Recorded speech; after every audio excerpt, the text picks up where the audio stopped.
तपाईले कसरी हेर्नु भएको छ? पक्कै पनि भारतले स्वाभाविक रूपमा भारतलाई कस्तो सरकार कम्फर्टेबल हुन्छ भन्ने विषयमा त प्रचण्डले पनि बोलिसकेका छन् र प्रमुखले पनि बोलिसकेका छन्।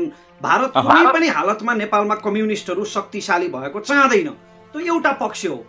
तर अर्को पक्ष चाहिँ के हो भने भारतले हामी विरुद्ध खेलिरहेको छ कि हामीले भारतलाई अथवा देशी विदेशी शक्तिलाई खेल्न दिइरहेका छौँ। तपाईँले त्यो मतदानको बेला पनि देख्नुभयो, हामी सबैले देख्यौँ कि एमालेका 121 सांसद हुँदाहुँदै पनि 93 मत मात्रै केपी ओलीको पक्षमा खस्यो। माधव नेपाल पक्षका सांसदहरू अनुपस्थित रहे।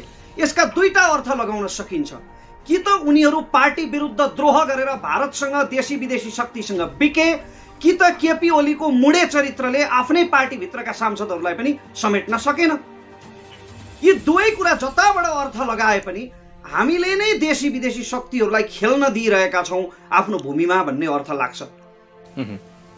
देशी विदेशी शक्तिका लागि ग्राउन्ड चाहिँ हामी आफै स्वयं नेपाली राजनीतिज्ञले नै तयार गरिरहेको छन् भन्ने निष्कर्ष हो। हाम्रा प्रतिस्पर्धाहरू हेर्नुहोस् त, अहिले तपाईँको भेन्टिलेटर नपाएर अक्सिजन नपाएर दर्जनौं मान्छेको मृत्यु भइरहेको छ र प्रधानमन्त्रीले संसदमा उभिएर भाषण गरिरहेका छन् कि पर्याप्त मात्रामा भेन्टिलेटरहरू अक्सिजनको व्यवस्था छ सरकारसँग, कहीँ कहीँ नपुगेको मात्रै हो भनेर भाषण गरिरहेका छन्। कहिलेकाहीँ प्रश्न गर्न मन लाग्छ के, प्रधानमन्त्रीले भन्नुभयो पाप धर्मको ख्याल हरायो भनेर, कहिलेकाहीँ यस सरकार पाप धर्मको ख्याल हरायो भन्न मन लाग्छ, किनभने लङ्कामा सुन छ कान मेरो बुच्चै भने जस्तो अवस्था छ। त मैले सरकारको मात्र कुरा गरिरहेको छैन, हाम्रा सम्पूर्ण राजनीतिक दलहरू यतिखेर सत्ताको दौडमा लाग्नु, कोरोनाको समयमा भइरहेको सरकारलाई काम गर्न नदिएर अर्को सरकार गठनको समीकरणमा प्रचण्ड लगायतका नेताहरू लाग्नु, यी कोही भन्दा कोही पनि कम छैनन्। अब केपी शर्मा ओलीलाई प्रधानमन्त्रीबाट निकालेपछि अब के भेन्टिलेटर प्राप्त हुन्छ, चाहिँ देशमा कम्फर्टेबलको अवस्था बन्छ, नेपाली जनताले सुख पाउँछन्, सबै कुरा अब यहाँ जन्तर मन्तर सहित ठ्याक्कै ठिक हुन्छ भन्ने पक्षमा तपाईँ हुनुहुन्छ कि हुनुहुन्न? होइन होइन, मैले त्यसो भनिरहेको छैन। केही फरक पर्दैन, जनतालाई केही फरक पर्दैन। केपी ओलीको ठाउँमा प्रचण्ड आउने बित्तिकै अथवा शेरबहादुर देउवा आउने बित्तिकै अक्सिजन भेन्टिलेटरको व्यवस्था हुने, कोरोना विरुद्धको युद्धमा तीव्रता आउने भन्ने कुरा त कोहरा कल्पना मात्रै हो। अझ ओली सरकारको पालामा भन्दा निकृष्ट हुन्छ नयाँ सरकार बनेपछि यो स्वास्थ्य प्रणाली, किनभने यो सरकारले त कमसेकम एक ढङ्गले काम त गरिरहेको छ नि, पर्याप्त गरिरहेको छैन तर एक ढङ्गले गरिरहेको छ। त्यो कामको एउटा गतिमा नयाँ सरकार बनेपछि सुस्तता आउँछ। फेरि अहिलेको सरकार त एउटै पार्टीको छ, केन्द्रदेखि स्थानीय तहसम्म कमसेकम एउटै पार्टीका प्रतिनिधिहरू छन्। नयाँ सरकार बनेपछि त त्यो त भद्रगोल हुन्छ, किचोलो हुन्छ। नाना प्रकारका दलहरूको गठबन्धनले गर्दा त्यो सरकारले कहिल्यै पनि सही प्रभावकारी निर्णय गर्न सक्दैन। यति बेला कोरोना विरुद्धको लडाईँको बेलामा एउटा स्थिर बलियो सरकारको आवश्यकता छ। यो कुरा यदि सबैले बुझेको भए कमसेकम यति बेला यो सत्ताको कोको होलो रुवाई यसरी गर्नु हुँदैन थियो। सामाजिक अभियन्ताहरू र राजनीतिज्ञहरू यति बेला चाहिँ नेपाली राजनीतिको विषयमा, अबको राजनीति अवस्थाको विषयमा प्रक्षेपण गर्नु भनेको पत्तासाप अवस्थामा पुग्नु हो भन्नेसम्मको विश्लेषण गरेर यति बेला बोल्न डराइरहेको अवस्था छ। तर तपाईँ त सिधा बोल्नुहुन्छ, पब्लिक स्पिकर नेपाल हो, सिधा भनिदिनुहोस् न, अबको प्रधानमन्त्री को हो, प्रचण्ड कि शेरबहादुर देउवा? देशको राजनीतिको साँचो अहिले शेरबहादुर देउवाकै हातमा छ। मैले पटक पटक एक्सन नेपाल अनलाइन टिभीबाट आफ्नो अन्तर्वार्तामा भनेको छु। तर मलाई चाहिँ हुन त अघि मैले भने जस्तै केपी ओलीको सरकार चलेर वा ढलेर अहिले केही फरक पर्ने त होइन आम जनतालाई, तर पनि मलाई केपी ओलीको सरकार सितिमिति ढल्ला जस्तो चाहिँ लाग्दैन। किनभने माधव नेपाल पक्षका सांसदहरूले पार्टीबाट राजीनामा नदिनु र उनीहरू चाहिँ विश्वासको मतमा मात्रै अनुपस्थित हुनुले के देखिन्छ भने माधव नेपाल पक्षले केपी ओलीसँग बार्गेनिङ गर्न खोजे जस्तो स्पष्ट देखिन्छ। शक्ति सन्तुलनका लागि बार्गेनिङ मात्रै गरे जस्तो देखिन्छ, फुट्न खोजेको चाहिँ होइन भन्ने अर्थ लाग्छ। त्यसकारणले माधव पक्षका सांसदहरूले फ्लोर क्रस गर्लान् जस्तो मलाई लाग्दैन। तर अब महन्त ठाकुर पक्षले, जसपाको महन्त ठाकुर पक्षले आफ्नो पासा बदल्यो भने चाहिँ फेरि माओवादी, काङ्ग्रेस र जसपा मिलेर सरकार बन्छ र त्यसरी बनिहाल्यो भने त्यो सरकार शेरबहादुर देउवाको नेतृत्वमा बन्छ। तपाईको विश्लेषणमा चाहिँ केपी शर्मा ओलीको यो 37 महिनाको अन्तरालको सरकार जो 2/3 बहुमत प्राप्त गरेर जुन तपाईँहरूले विकास निर्माणको दृष्टिकोणले अगाडि बढेको छ भनेर अन्तर्राष्ट्रियसँग सम्बन्धित धेरै विकास निर्माणसँग रुचि राख्ने त्यस्ता सङ्घ संस्थाहरूले प्रक्षेपण गरेका छन्, त्यस्ता आँकडाहरू निकालेका छन्। नेपालमा राम्रो विकासको चाहिँ भौतिक विकासमा अगाडि बढेको छ भनिन्छ।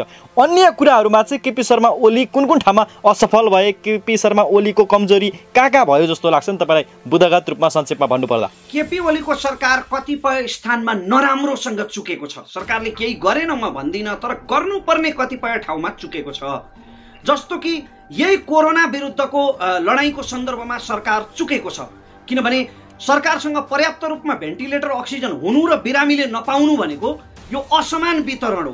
किनभने यो त हुने खानेले कब्जा गरे भन्ने अर्थ लाग्छ, ती भेन्टिलेटरहरूको भण्डारण गरियो अथवा दुरुपयोग भयो भन्ने अर्थ लाग्यो नि त। त्यसकारण यहाँनिर सरकार चुकेको छ। अर्को, विधिको शासनमा सरकार चुकेको छ। मैले पटक पटक भन्दै आएको छु, भ्रष्टाचारको छानबिन गर्ने हो भने बालुवाटार जग्गाको आरोप लागेका विष्णु पौडेलमाथि, अडियो सार्वजनिक भएका गोकुल बास्कोटामाथि छानबिन सुरु भएको भए सरकारमाथि जनताको विश्वास दह्रो हुन्थ्यो।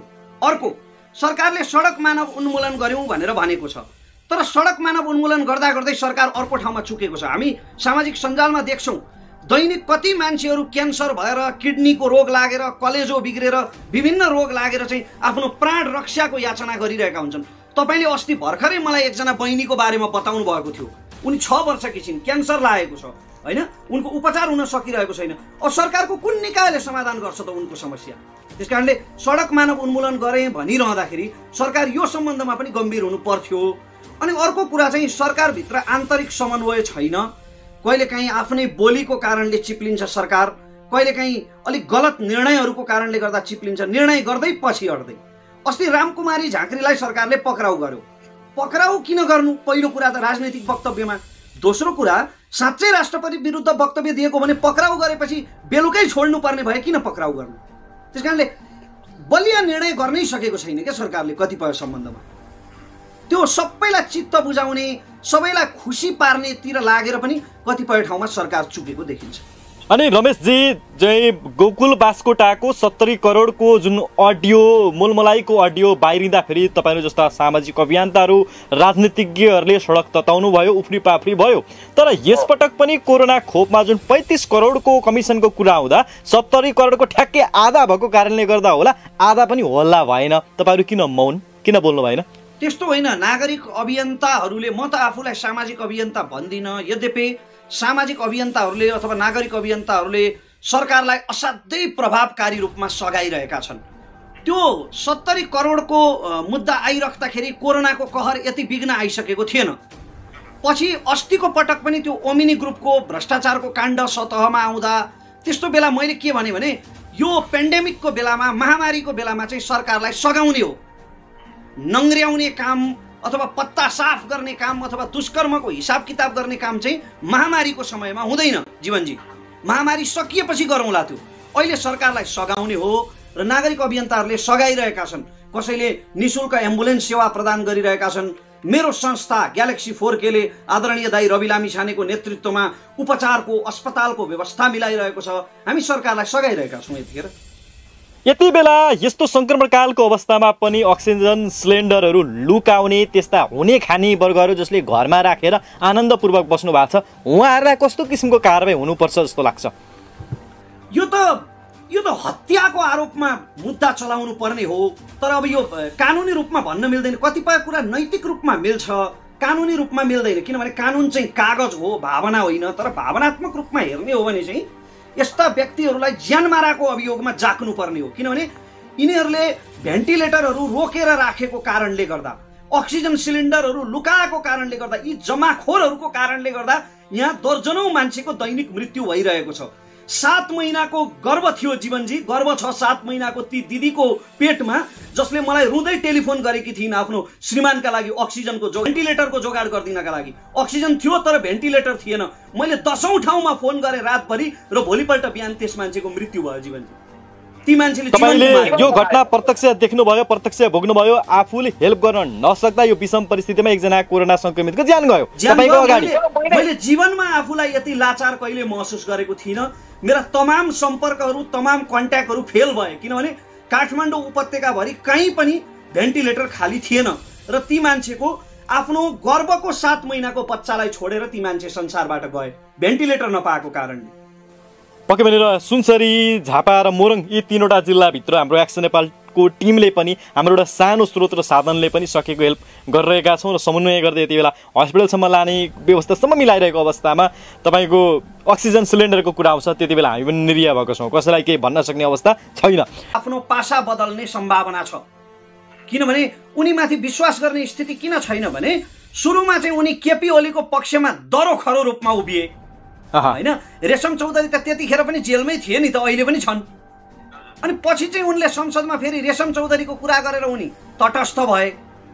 त्यो त खालि उनले आफ्नो राजनीतिको नाक बचाउन खोजे जस्तो मात्रै देखिन्छ।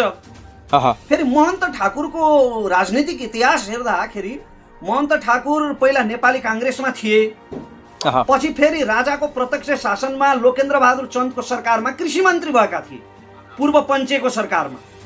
त्यसकारण यिनीहरूको राजनीतिक इतिहास हेर्दा यिनीहरूले पासा बदल्ने सम्भावना छ र महन्त ठाकुरको पक्षले पक्ष बदल्यो भने चाहिँ माओवादी, जसपा र काङ्ग्रेस मिलेर नयाँ सरकार गठन हुने कसरत भइरहेको छ। तर जसपाको पुरै टिमले 32 सांसदले नै साथ दिए तापनि माधव कुमार नेपाल पक्षले राजीनामा दिएन भने त सफल हुन्छ भनिँदैन नि त, र चाहिँ राजनीति अङ्कगणितका आधारमा उनीहरू फेल हुन्छन् भनिएको छ। होइन, केही साना दलहरूलाई पनि आफूतिर तान्न सके भने, किनभने साना दल त सधैँ ताकमा हुन्छन्, मौकाको ताकमा हुन्छन्। 138 सिट चाहिन्छ जीवनजी, 275 सदस्य हो हाम्रो संसद। एमालेसँग 121 मात्रै छन्, माधव नेपाल मिले पनि।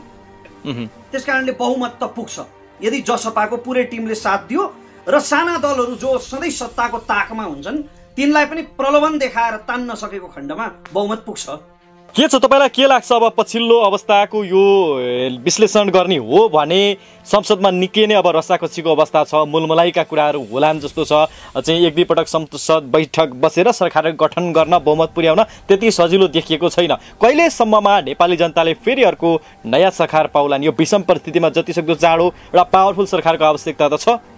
केपी ओली त्यति कच्चा खेलाडी होइनन्, त्यसकारण उनले संसदमा विश्वासको मत लिँदा, हुन त मैले केपी ओलीलाई मैले हेर्न थालेदेखि, मैले राजनीति बुझ्न थालेदेखि र केपी ओलीलाई अवलोकन गर्न थालेदेखि तपाईँको 27 गतेको बैठकमा जति दयालाग्दो अवस्थामा केपी ओलीलाई कहिल्यै देखेको थिइनँ। अत्यन्तै दयालाग्दो, अत्यन्तै दुखी अवस्थामा होइन। किनभने आफैले विघटन गरेको संसद, यो त कस्तो भने आफैले विघटन गरेको संसदबाट विश्वासको मतको याचना गर्नु त कस्तो हो भने तपाईँले घरबाट गलत्याएको मान्छेसँग फेरि हात जोडेर पैसा सापट मागे जस्तो होइन र? त्यस्तो अवस्थामा केपी ओली पुगेका थिए। त्यसकारण त्यहाँसम्म पुगिसकेपछि अवश्य पनि ओली कच्चा खेलाडी होइनन्। उनले कुनै न कुनै राजनीतिक जोगाड, कुनै न कुनै दाउपेच, कुनै न कुनै ब्याकअप त अवश्य राखेका होलान्। अस्ति सर्वोच्च अदालतको फैसला जस्तो होइन, त्यस्तो ब्याकअप राखेका रहेछन् भने उनको सरकार यथावत रहन्छ। तर कसरत चाहिँ नयाँ सरकार बनाउने नै भइरहेको छ। त्यो कसरत पुरा भयो भने अहिलेकै अवस्थामा छोटो समयमा चाहिँ सरकार बन्दैन, महिनौँ लाग्छ। किनभने यो त मिलिसकेपछि फेरि तपाईँको पहिलाका 9 महिने सरकारहरूमा जस्तै मन्त्रालयको बाँडफाँड हुनु पर्यो, मन्त्रालयहरूको विस्तार हुनु पर्यो। एउटै मन्त्रालय चाहिँ 3-4 फ्याकसम्म भएका इतिहासहरू छन् नि त नेपालमा। त्यसकारणले मन्त्रालयको भागभण्डा, मोलमोलाई, बार्गेनिङ, ब्ल्याकमेलमा महिनौँ जान्छ जीवन। के लाग्छ तपाईँको अब बन्ने सरकारको सन्दर्भमा त तपाईँले जानकारी दिनै सक्नु भएको छ होइन? अब अलिकति कुरा गरौँ माधव नेपाल पक्षको विषयमा। जुन माधव कुमार नेपाल पक्षमा 27-28 जना सांसद रहेका छन् यति बेला, उनीहरूले सामूहिक राजीनामा देलान् या फ्लोर क्रस गर्लान्? कस्तो अवस्था देख्नुहुन्छ तपाईँ? होइन, फ्लोर क्रस गर्ने भए उनीहरूले अस्ति विश्वासको मत लिएकै बेलामा उनीहरूले केपी ओलीले विश्वासको मत लिँदै गर्दा नै उनीहरूले चाहिँ फ्लोर क्रस गर्नु थिए होइन। फ्लोर क्रस गर्नुपर्ने पनि थियो यदि उनीहरूको निर्णय बलियो भइदिएको भए, स्थिर भइदिएको भए। तर त्यति बेला विश्वासको मत लिँदा माधव नेपाल पक्षले फ्लोर क्रस नगर्नु र अनुपस्थित मात्रै हुनुले चाहिँ के देखिन्छ भने उनीहरूले विभाजित भएर नयाँ पार्टी निर्माण गर्न खोजेको होइन, बरु केपी ओलीसँग पावर सेयरिङको लागि बार्गेनिङ गरे जस्तो देखिन्छ। मैले अघि पनि भने उनीहरू सम्झौता खोजिरहेका छन् के, शक्ति सन्तुलनको सम्झौता खोजिरहेका छन् पार्टीभित्र। त्यसकारण केपी ओलीले कम्तीमा आफ्नो पार्टीलाई समेट्नु नै असल राजनीति हुन्छ यति बेला।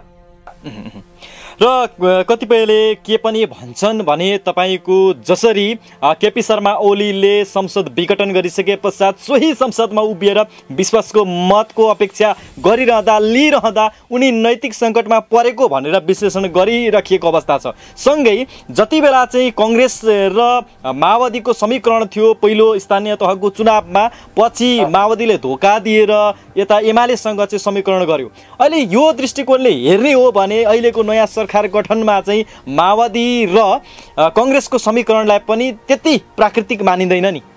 होइन, नैतिकता भन्ने कहाँ छ र नेपालको राजनीतिमा? त्यो नैतिकताको अपेक्षा गर्ने हामी पो गलत हुन्छौँ त जीवनजी। नेपालका नेताहरूसँग त्यस्तो नैतिकताको अपेक्षा गरियो, त्यस्तो इतिहासको स्मृतिको अपेक्षा गरियो भने त्यो चाहिँ गलत हुन्छ।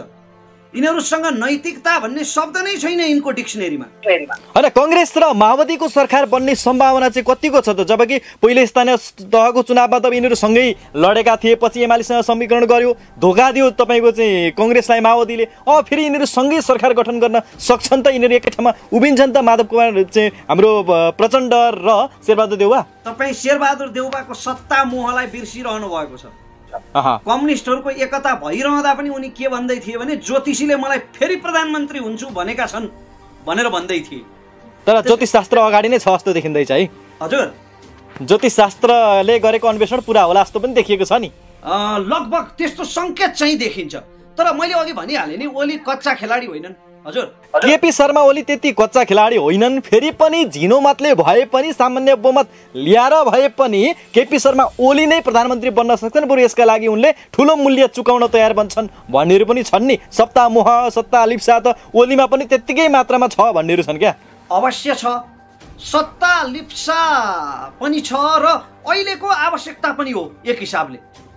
किनभने अहिले नयाँ सरकार गठन गर्ने यो सही समय, सही अवसर होइन क्या यो महामारीको बेला।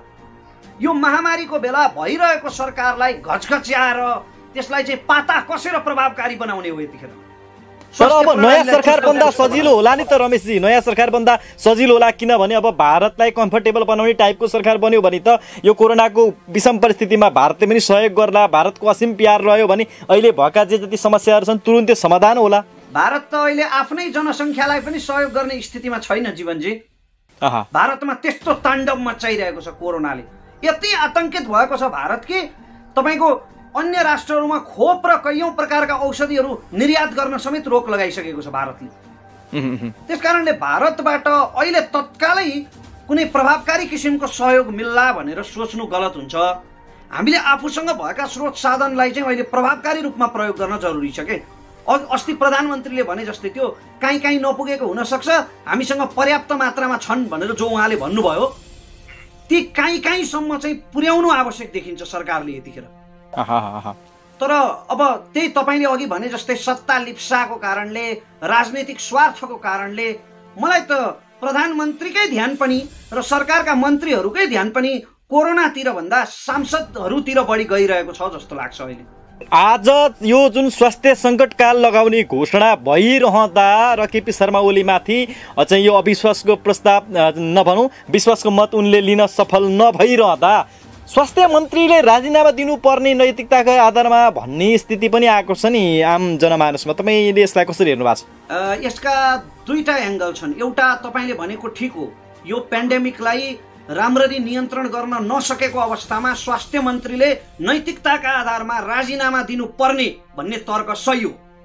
अर्को कुरा, कमसेकम मैले पटक पटक भने, एक्सन नेपाल अनलाइन टिभीबाटै पटक पटक भने कि कमसेकम यो अवस्थामा, यस्तरी पेन्डेमिक मच्चिरहेको अवस्थामा, प्रलय मच्चिरहेको अवस्थामा त स्वास्थ्य सम्बन्धी विज्ञ व्यक्तिले स्वास्थ्य मन्त्रालय सम्हाल्नु पर्थ्यो के। स्वास्थ्य सम्बन्धी ज्ञान भएको व्यक्ति हुनु पर्थ्यो। तपाईँलाई ब्राजिलको उदाहरण दिन्छु म फेरि पनि।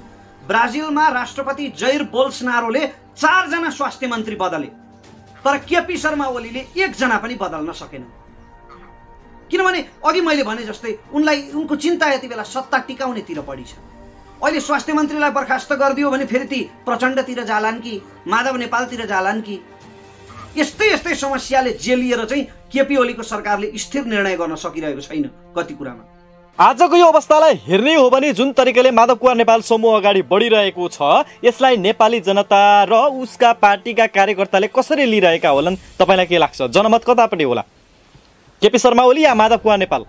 जनमत यति बेला पपुलर भोट त केपी शर्मा ओलीतिरै छ, तर यो कोरोनाको कहरलाई व्यवस्थापन गर्न नसक्दा फेरि त्यो वात्तै परिवर्तन भएर अर्कोतिर पल्टिने खतरा पनि छ। तुलनात्मक रूपमा माधव नेपाल भन्दा बढी चाहिँ पार्टी पंक्ति ओलीको पक्षमा होला भन्ने मलाई लाग्छ। अनि त्यो संसदको भाषणलाई हेर्ने हो भने दलीय भागबण्डमा आधारमा बोलिरहेको थिए। प्रचण्ड बोल्नुभयो, शेरबहादुर देउवा बोल्नुभयो, केपी शर्मा ओलीलाई त्यहाँबाट हराउँदै गर्दा उहाँहरूले भन्नुभएको थियो कि कोभिडको धेरै नै चिन्ता गर्नुभएको थियो, कोरोनाको चिन्ता गर्नुभएको थियो, कोरोना लागेकोलाई शुभकामना दिनुभएको थियो। यत्रो चिन्ता भएका यी चाहिँ नेताहरू किन सरकार परिवर्तनमा लागेको जस्तो लाग्छ क्या तपाईँलाई? त्यो भन्दा पनि अर्को तपाईँलाई म अर्को उत्कृष्ट कुरा, अर्को महत्त्वपूर्ण कुरा म तपाईँलाई भन्न चाहन्छु कि शेरबहादुर देउवा, प्रचण्ड सबैले कोरोनाको बडो चिन्ता गरे, मृतकप्रति सहानुभूति व्यक्त गरे, स्वास्थ्य लाभको कामना गरे, परिवारलाई श्रद्धाञ्जली दिए। तर नेतृत्व गर्ने ती नेताहरूले, न देउवाले, न प्रचण्डले, न अरू कसैले, उपेन्द्र यादव लगायतले कसैले पनि सरकारले यसो गर्नु पर्थ्यो भनेर भनेनन्, अथवा कसैले पनि गुरु योजना राखेनन् के केपी ओलीको ठाउँमा म भएको भए यो विपदको घडीमा यो कदम चाल्न सक्थे भनेर कसले भन्न सक्यो र? न प्रचण्डले भन्न सके, न शेरबहादुर देउवाले भन्न सके, न उपेन्द्र यादवले भन्न सके। त्यस कारणले मैले अघि भनेको के यतिखेर केपी ओलीको ठाउँमा प्रचण्ड भए पनि, शेरबहादुर देउवा भए पनि, उपेन्द्र यादव, राजेन्द्र महतो जोसुकै प्रधानमन्त्री भए पनि जनतालाई खास फरक पर्नेवाला छैन, किनभने यिनीहरूको प्राथमिकतामा हाम्रो स्वास्थ्य पर्दैन। रवि दाइले भने जस्तै हामी सरकारका लागि आँकडा भइरहेका छौँ। रमेशजी, अब अलिकति प्रसङ्ग बदलौँ, अलिकति कोरोनामा केन्द्रित भएर कुरा गर्न मन लाग्यो मलाई। रमेश प्रसाईले पोहोरको साल चाहिँ हामीले समन्वय गरेर विभिन्न ठाउँमा राहत सामग्री लगायत अन्य सामग्री वितरण गर्यौँ, धेरैलाई सहायता गर्यौँ। यसपटक झन्डै जटिल अवस्थामा आएको छ, तपाईँ राजधानीमा हुनुहुन्छ। स्वयं रमेश प्रसाई चाहिँ यसपटकको पेन्डेमिक सिचुएसनमा कतिको सुरक्षित छ, कोरोनाबाट कतिको सुरक्षित छ? ईश्वरको कृपा भन्नुपर्छ र मेरा शुभचिन्तकहरूको आशीर्वादको कारणले म र मेरो परिवार आजका मितिसम्म सुरक्षित छ। हामी सुरक्षा सावधानीहरू अपनाइरहेका छौँ। म सबैलाई सावधानी अपनाउन अनुरोध गर्छु। मैले पहिला पनि भनेको थिएँ कि कोरोनादेखि यति विघ्न त्रस्त पनि नहौँ कि लौ न के नै आयो, अब कयामत आयो, पृथ्वी नै पल्टिन लाग्यो, दुनियाँ नै सकिन लाग्यो भने जस्तो त्यति विघ्न त्रस्त हुन जरुरी छैन। मलाई लाग्छ कतिपय मान्छेलाई चाहिँ साइकोलोजिकल्ली पनि कमजोर बनाइरहेको छ यो रोगले नि। त्यस कारणले मनोवैज्ञानिक रूपमा हामी कमजोर नहौँ, त्रस्त नहौँ। कत्रा रोगहरू मानव सभ्यताले पछारेको छ। खालि सुरक्षा सावधानी अपनाऊ, आफू र आफ्नो वरिपरिकालाई बचाउँ भन्न चाहन्छु। ग्यालेक्सी टिभी 4K सँगसँगै अन्य धेरै रिपोर्टरहरू जो ग्यालेक्सी टिभीसँग आबद्ध हुनुहुन्छ, उहाँहरू धेरै हस्पिटलहरूमा समन्वय गरेर सेवा दिनमा तत्पर भएर लागि परिराख्नु भएको छ। रवि लामिछाने पनि लाइभमा हामीले देखिरहेछौँ। तपाईँ चाहिँ कता हराउनु भयो, तपाईँ चाहिँ के गर्दै हुनुहुन्छ भन्ने प्रश्नहरू पनि छ क्या? म हराएको छैन। जब विगतमा हामीले राहत वितरण गरेका थियौँ, जतिखेर तपाईँ हामी सबै मिलेर एक्सन नेपाल अनलाइन टिभी मार्फत हामीले जति बेला राहत वितरण गरेका थियौँ, त्यति बेला लकडाउनको चरम अवस्था थियो। महिनौँ बितिसकेको थियो लकडाउन भएको। अत्यन्तै तीव्र चरम अवस्था थियो र मान्छेलाई अत्यन्तै धेरै, असाध्यै धेरै अभाव थियो। कति अभाव थियो भने हामी खानेकुरा लिएर जाँदा चामल थाप्न रुँदै आएका थिए मान्छेहरू, होइन? हामीलाई सम्झना छ त्यो। र अब अहिले भर्खरै लकडाउन भएको छ र मेरो संस्थाले ग्यालेक्सी 4K ले असाध्यै धेरै समाज उपयोगी काम गरिरहेको छ र म यतिखेर फ्रन्ट लाइनमा नभए पनि, क्यामेराभन्दा पछाडि भए पनि मलाई दैनिक दर्जनौं बिरामीहरूका फोन आइरहेका छन् र म ती बिरामीहरूको लागि ग्यालेक्सी 4K को हाम्रो नेटवर्क मार्फत अस्पताल, बेड, अक्सिजन, भेन्टिलेटर लगायतको समन्वय गराइदिने कार्यमा म यथाशक्तो लागिरहेको छु। जीवन पक्कै पनि रमेशजी, पोहोरको साल हामीले क्यामेरामा गरेका कामहरूलाई देखाउनु पर्ने बाध्यता थियो, किनकि हामीले त्यति बेला अन्यसँग पक्कै पनि रमेशजी, पोहोरको साल हामीले गरेका कामहरू क्यामेरामा देखाउनु पर्ने बाध्यता थियो, किनभने हामीले अन्य धेरै व्यक्तिहरूसँग सहकार्य गरेका थियौँ, होइन? यसपटक तपाईँले पनि व्यक्तिगत रूपमा धेरै कामहरू जो क्यामेराभन्दा बाहिरबाट गरिराख्नु भएको छ। एक्सन नेपाल टिमले पनि सुनसरी जिल्लाभरि अक्सिजन सिलिन्डर बाहेकका अन्य, अक्सिजन सिलिन्डरभन्दा बाहिर अन्य घर घरमा औषधि पुर्याउन सकिनेदेखि लिएर बिचमा फँसेका व्यक्तिहरूलाई गन्तव्यमा पुर्याउने कामदेखि लिएर हामीले अन्य धेरै कामहरू गरिरहेका छौँ, जहाँ तपाईँले पनि सहयोग गरिराख्नु भएको छ र तपाईँले पठाएका कामहरू हामीले पनि गरिरहेछौँ होइन। पहिला पनि पहिलो पटक यो पहिलो लहरको लकडाउनमा पनि एक्सन नेपाल अनलाइन टिभी लिएर हामीले धेरै कामहरू क्यामेराभन्दा बाहिर गरेका थियौँ, किनकि यो हाम्रो बिजनेस होइन के, यो हाम्रो बिजनेस होइन, यो नितान्त सेवा हो र यो प्रत्येक नागरिकको कर्तव्य हो र कर्तव्यवश गरिएका सबै कामलाई क्यामेरामा देखाउन जरुरी हुँदैन। तर कतिपय कुरा चाहिँ किन देखाउनु पर्थ्यो भने जसले हामीलाई परदेशबाट सहयोग पठाउनुहुन्थ्यो उहाँहरूलाई हामीले सही ठाउँमा सहयोग पुर्यायौँ भन्ने विश्वास दिलाउनका लागि मात्रै हामीले क्यामेरामा देखाएको हो, टिआरपी कमाउनका लागि होइन। पक्कै पनि रमेशजी, र जुन जुन देशमा जनता र सरकारको सहकार्य भएको छ त्यस्ता देशहरूमा कोरोना चाँडै नै निर्मूल गर्न लगभग सफल भएको जस्तो देखियो। उदाहरणको लागि जापानमा त्यो अवस्था छ, चीनमा यति बेला त्यो अवस्था देखिएको छ, जहाँ जुन जुन ठाउँमा सरकार र जनताको समन्वय मिल्यो त्यो ठाउँमा कोरोनालाई परास्त गर्न सजिलो भयो। तर भारत र नेपालमा रहेका नागरिकहरू चाहिँ साह्रै अटेरी नागरिक, सामान्यतया लडतडो तरिकाले सरकारका निर्देशनहरू नीतिहरू नमान्ने, हाम्रो सरकार पनि त्यस्तै, अनि नागरिक र सरकार बीच यसरी नै जुवारी खेल्दै बस्ने, गाली गर्दै बस्ने हो भने यसरी चाहिँ तपाईँको कोरोना समाधान गर्न नेपालमा सम्भव होला र भने होइन। हाम्रो चेतना नै कस्तो छ भने हामीले पटक पटक भन्ने गर्छौँ, मैले भन्ने गरेको छु कि हामी आफूलाई नपरुन्जेल चाहिँ त्यसलाई समस्या नै होइन भन्न ठान्छौँ के। जबसम्म मलाई प्रत्यक्ष रूपमा पर्दैन तबसम्म मलाई लाग्छ कि यो समस्या नै छैन जस्तो लाग्छ मलाई। तपाईँले एउटा भनाइ भन्ने गर्नुहुन्छ, मलाई याद आउँछ कि आफ्नो घरमा घट्यो भने त्यो घटना हुन्छ, अर्काको जिन्दगीमा घट्यो भने चाहिँ त्यो समाचार हुन्छ र समाचार मात्रै भइरहेको छ। जसलाई अहिलेसम्म कोरोना संक्रमण भइरहेको छैन उनीहरूका लागि चाहिँ त्यो समाचार मात्रै भइरहेको छ। तर म उनीहरूलाई त्यो समाचार गम्भीर रूपमा हेर्न अनुरोध गर्छु, जसले यसलाई इजिली लिइराख्नु भएको छ उहाँहरूलाई म गम्भीर रूपमा हेर्न अनुरोध गर्छु। त्यो मान्छे जो अक्सिजन नपाएर, भेन्टिलेटर नपाएर तडपिँदै बिस्तारै मरिरहेको छ, स्लो मोसनमा बिस्तारै तडपिँदै मरिरहेको छ र उसको वरिपरि उसको परिवार डाको छोडेर चिच्याइरहेको छ, उसको जिन्दगीको लागि ईश्वरसँग प्रार्थना गरिरहेको छ होइन। त्यस्तो अवस्थाको एकचोटि कल्पना गर्नुहोस् र सोच्नुहोस् त्यो तपाईँलाई वा तपाईँको परिवारलाई पर्यो भने कस्तो हुन्छ होला। त्यसकारणले यो अवस्था आउन नदिउँ, हामीले सावधानी अपनाऊ, सरकारलाई यति बेला सहयोग गरौँ, लकडाउनको पालना। रमेशजी, तपाईँले कल्पनाको कुरा गरेर म पनि अलिकति तपाईँलाई कल्पना गर्ने अनुरोध गर्छु, किनभने तपाईँले यति बेला चाहिँ क्यामेराभन्दा बाहिरबाटै काम गर्छु भनेर जुन ग्यालेक्सी टिमलाई भन्नुभएको छ, दर्जनौँ व्यक्तिलाई सहयोग गरिराख्नु भएको छ, हरेक दिन तपाईँ आफै खटिराख्नु भएको छ, आफ्नो पकेट मनीबाट पनि काम गरिराख्नु भएको छ, त्यस्ता पीडितहरूको निम्ति सहयोग गरिराख्नु भएको छ, अरूलाई पठाइराख्नु भएको छ। अरू बेला म हुन्थेँ, यति बेला काठमाडौँ अरू साथीहरू हुनुहुन्छ होइन। यति धेरै खटिरहँदा हामीले सुनेका छौँ अब कता कतै अपुष्ट समाचार अनुसार रमेश प्रसाईजी 2बाट 3 पनि बन्दै हुनुहुन्छ। यो त बडो अप्ठ्यारो अवस्था हो। अनि यस्तो अवस्थामा भोलि आफैलाई केही परिहाल्यो भने चाहिँ आफू चाहिँ कतिको सुरक्षित छु भन्ने कल्पना गर्नु भएको छ होइन। म पहिलो कुरा त मनोवैज्ञानिक रूपमा म त्रस्त छैन, किनभने अरूको लागि सहयोग गरिरहँदा रमेश प्रसाईले आफ्नो घर परिवारलाई चाहिँ कतिको सुरक्षित गरेको छ भन्ने प्रश्न पनि हो क्या। मेरो घर परिवार असाध्यै सुरक्षित छ। नन्दाजीलाई त उहाँलाई घर बाहिर जानै प्रतिबन्ध छ, यति बेला उहाँले जान मिल्दैन र 2बाट 3 बन्दै गरेको भन्ने कुराहरू आएका थिए। अपुष्ट समाचार यो व्यक्तिगत कुरातर्फ नजाउँ होइन, यद्यपि हो कि होइन भनेर एक शब्दमा सोध्नु चाहिँ पाइन्छ कि जस्तो लाग्छ मलाई। यो समाचार मिडियामा आउँदा यो समाचार चाहिँ मिडिया कर्मीले थाहा पाएर आएको त होइन, ठट्टै ठट्टामा आएको हो, तर यो सत्य घटनामा आधारित हो। सत्य घटनामा आधारित हो होइन। ल ठिक छ सर, अनि अर्को एउटा प्रश्न सोध्न मन लाग्यो। यो चाहिँ अलिकति नेपालीहरूको हाम्रो मनोवैज्ञानिकसँग जोडिएको विषय हो र सामाजिक मनोविज्ञानमा पनि जोडिएको प्रश्न गर्न मन लाग्यो है। बाहिरका राष्ट्रहरूमा नागरिकहरू जो अलिकति फेस भ्यालु नागरिकहरू छन् उनीहरूले चाहिँ तपाईँको यस्ता अप्ठ्यारो परिस्थितिहरूमा सहयोग गर्छन् होइन, त्यति बेला उनीहरूले सरकारको आलोचना गर्दैनन्। नेपालमा पनि महावीर पुन हुनुहुन्छ जसले सरकारलाई गाली गर्नुको सट्टा, सरकारको कमजोरीलाई छत्ताछुल्ल पारेर 3 हातमाथि उफ्रिनुको सट्टा उहाँले काम गरेर देखाउनुहुन्छ। तर त्यस्ता अभियन्ताहरू छन् जो चाहिँ कामभन्दा बढी सरकारको आलोचना मात्रै गर्छन्, भएन भनेर जनतालाई त्रासै मात्रै देखाउँछन्। बित्न आँटिसक्यो सबै, अब त कोरोनाले के नै गर्न आँटिसक्यो भनेर त्यसरी जनतालाई अत्यास बनाउनु भन्दा आफै चुप लाएर काममा लाग्यो भने त्यो सरकारलाई सहयोग गरेको अथवा सरकारसँग समन्वय गरेको भनेर बुझ्नु पर्दैन होइन। म सरकारलाई पूर्वाग्रहवश अथवा सस्तो चर्चाका लागि सरकारलाई गाली गर्नेहरूको म घोर निन्दा गर्न चाहन्छु। म घोर भत्सना गर्छु त्यस्ता तत्त्वहरूको जसले सरकारलाई पूर्वाग्रहवश अथवा आफू हिरो हुनका निम्ति गाली गर्छन्।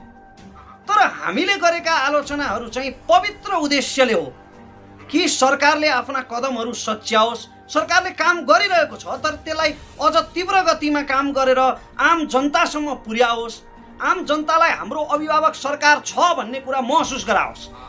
प्रधानमन्त्रीले अस्ति भन्नुभयो सरकार अभिभावक हो, सरकार सहारा हो भन्नुभयो। एउटा अक्सिजन नपाएर मरेको मान्छेको परिवारले सरकार हाम्रो सहारा हो भन्दा पत्याउँछ?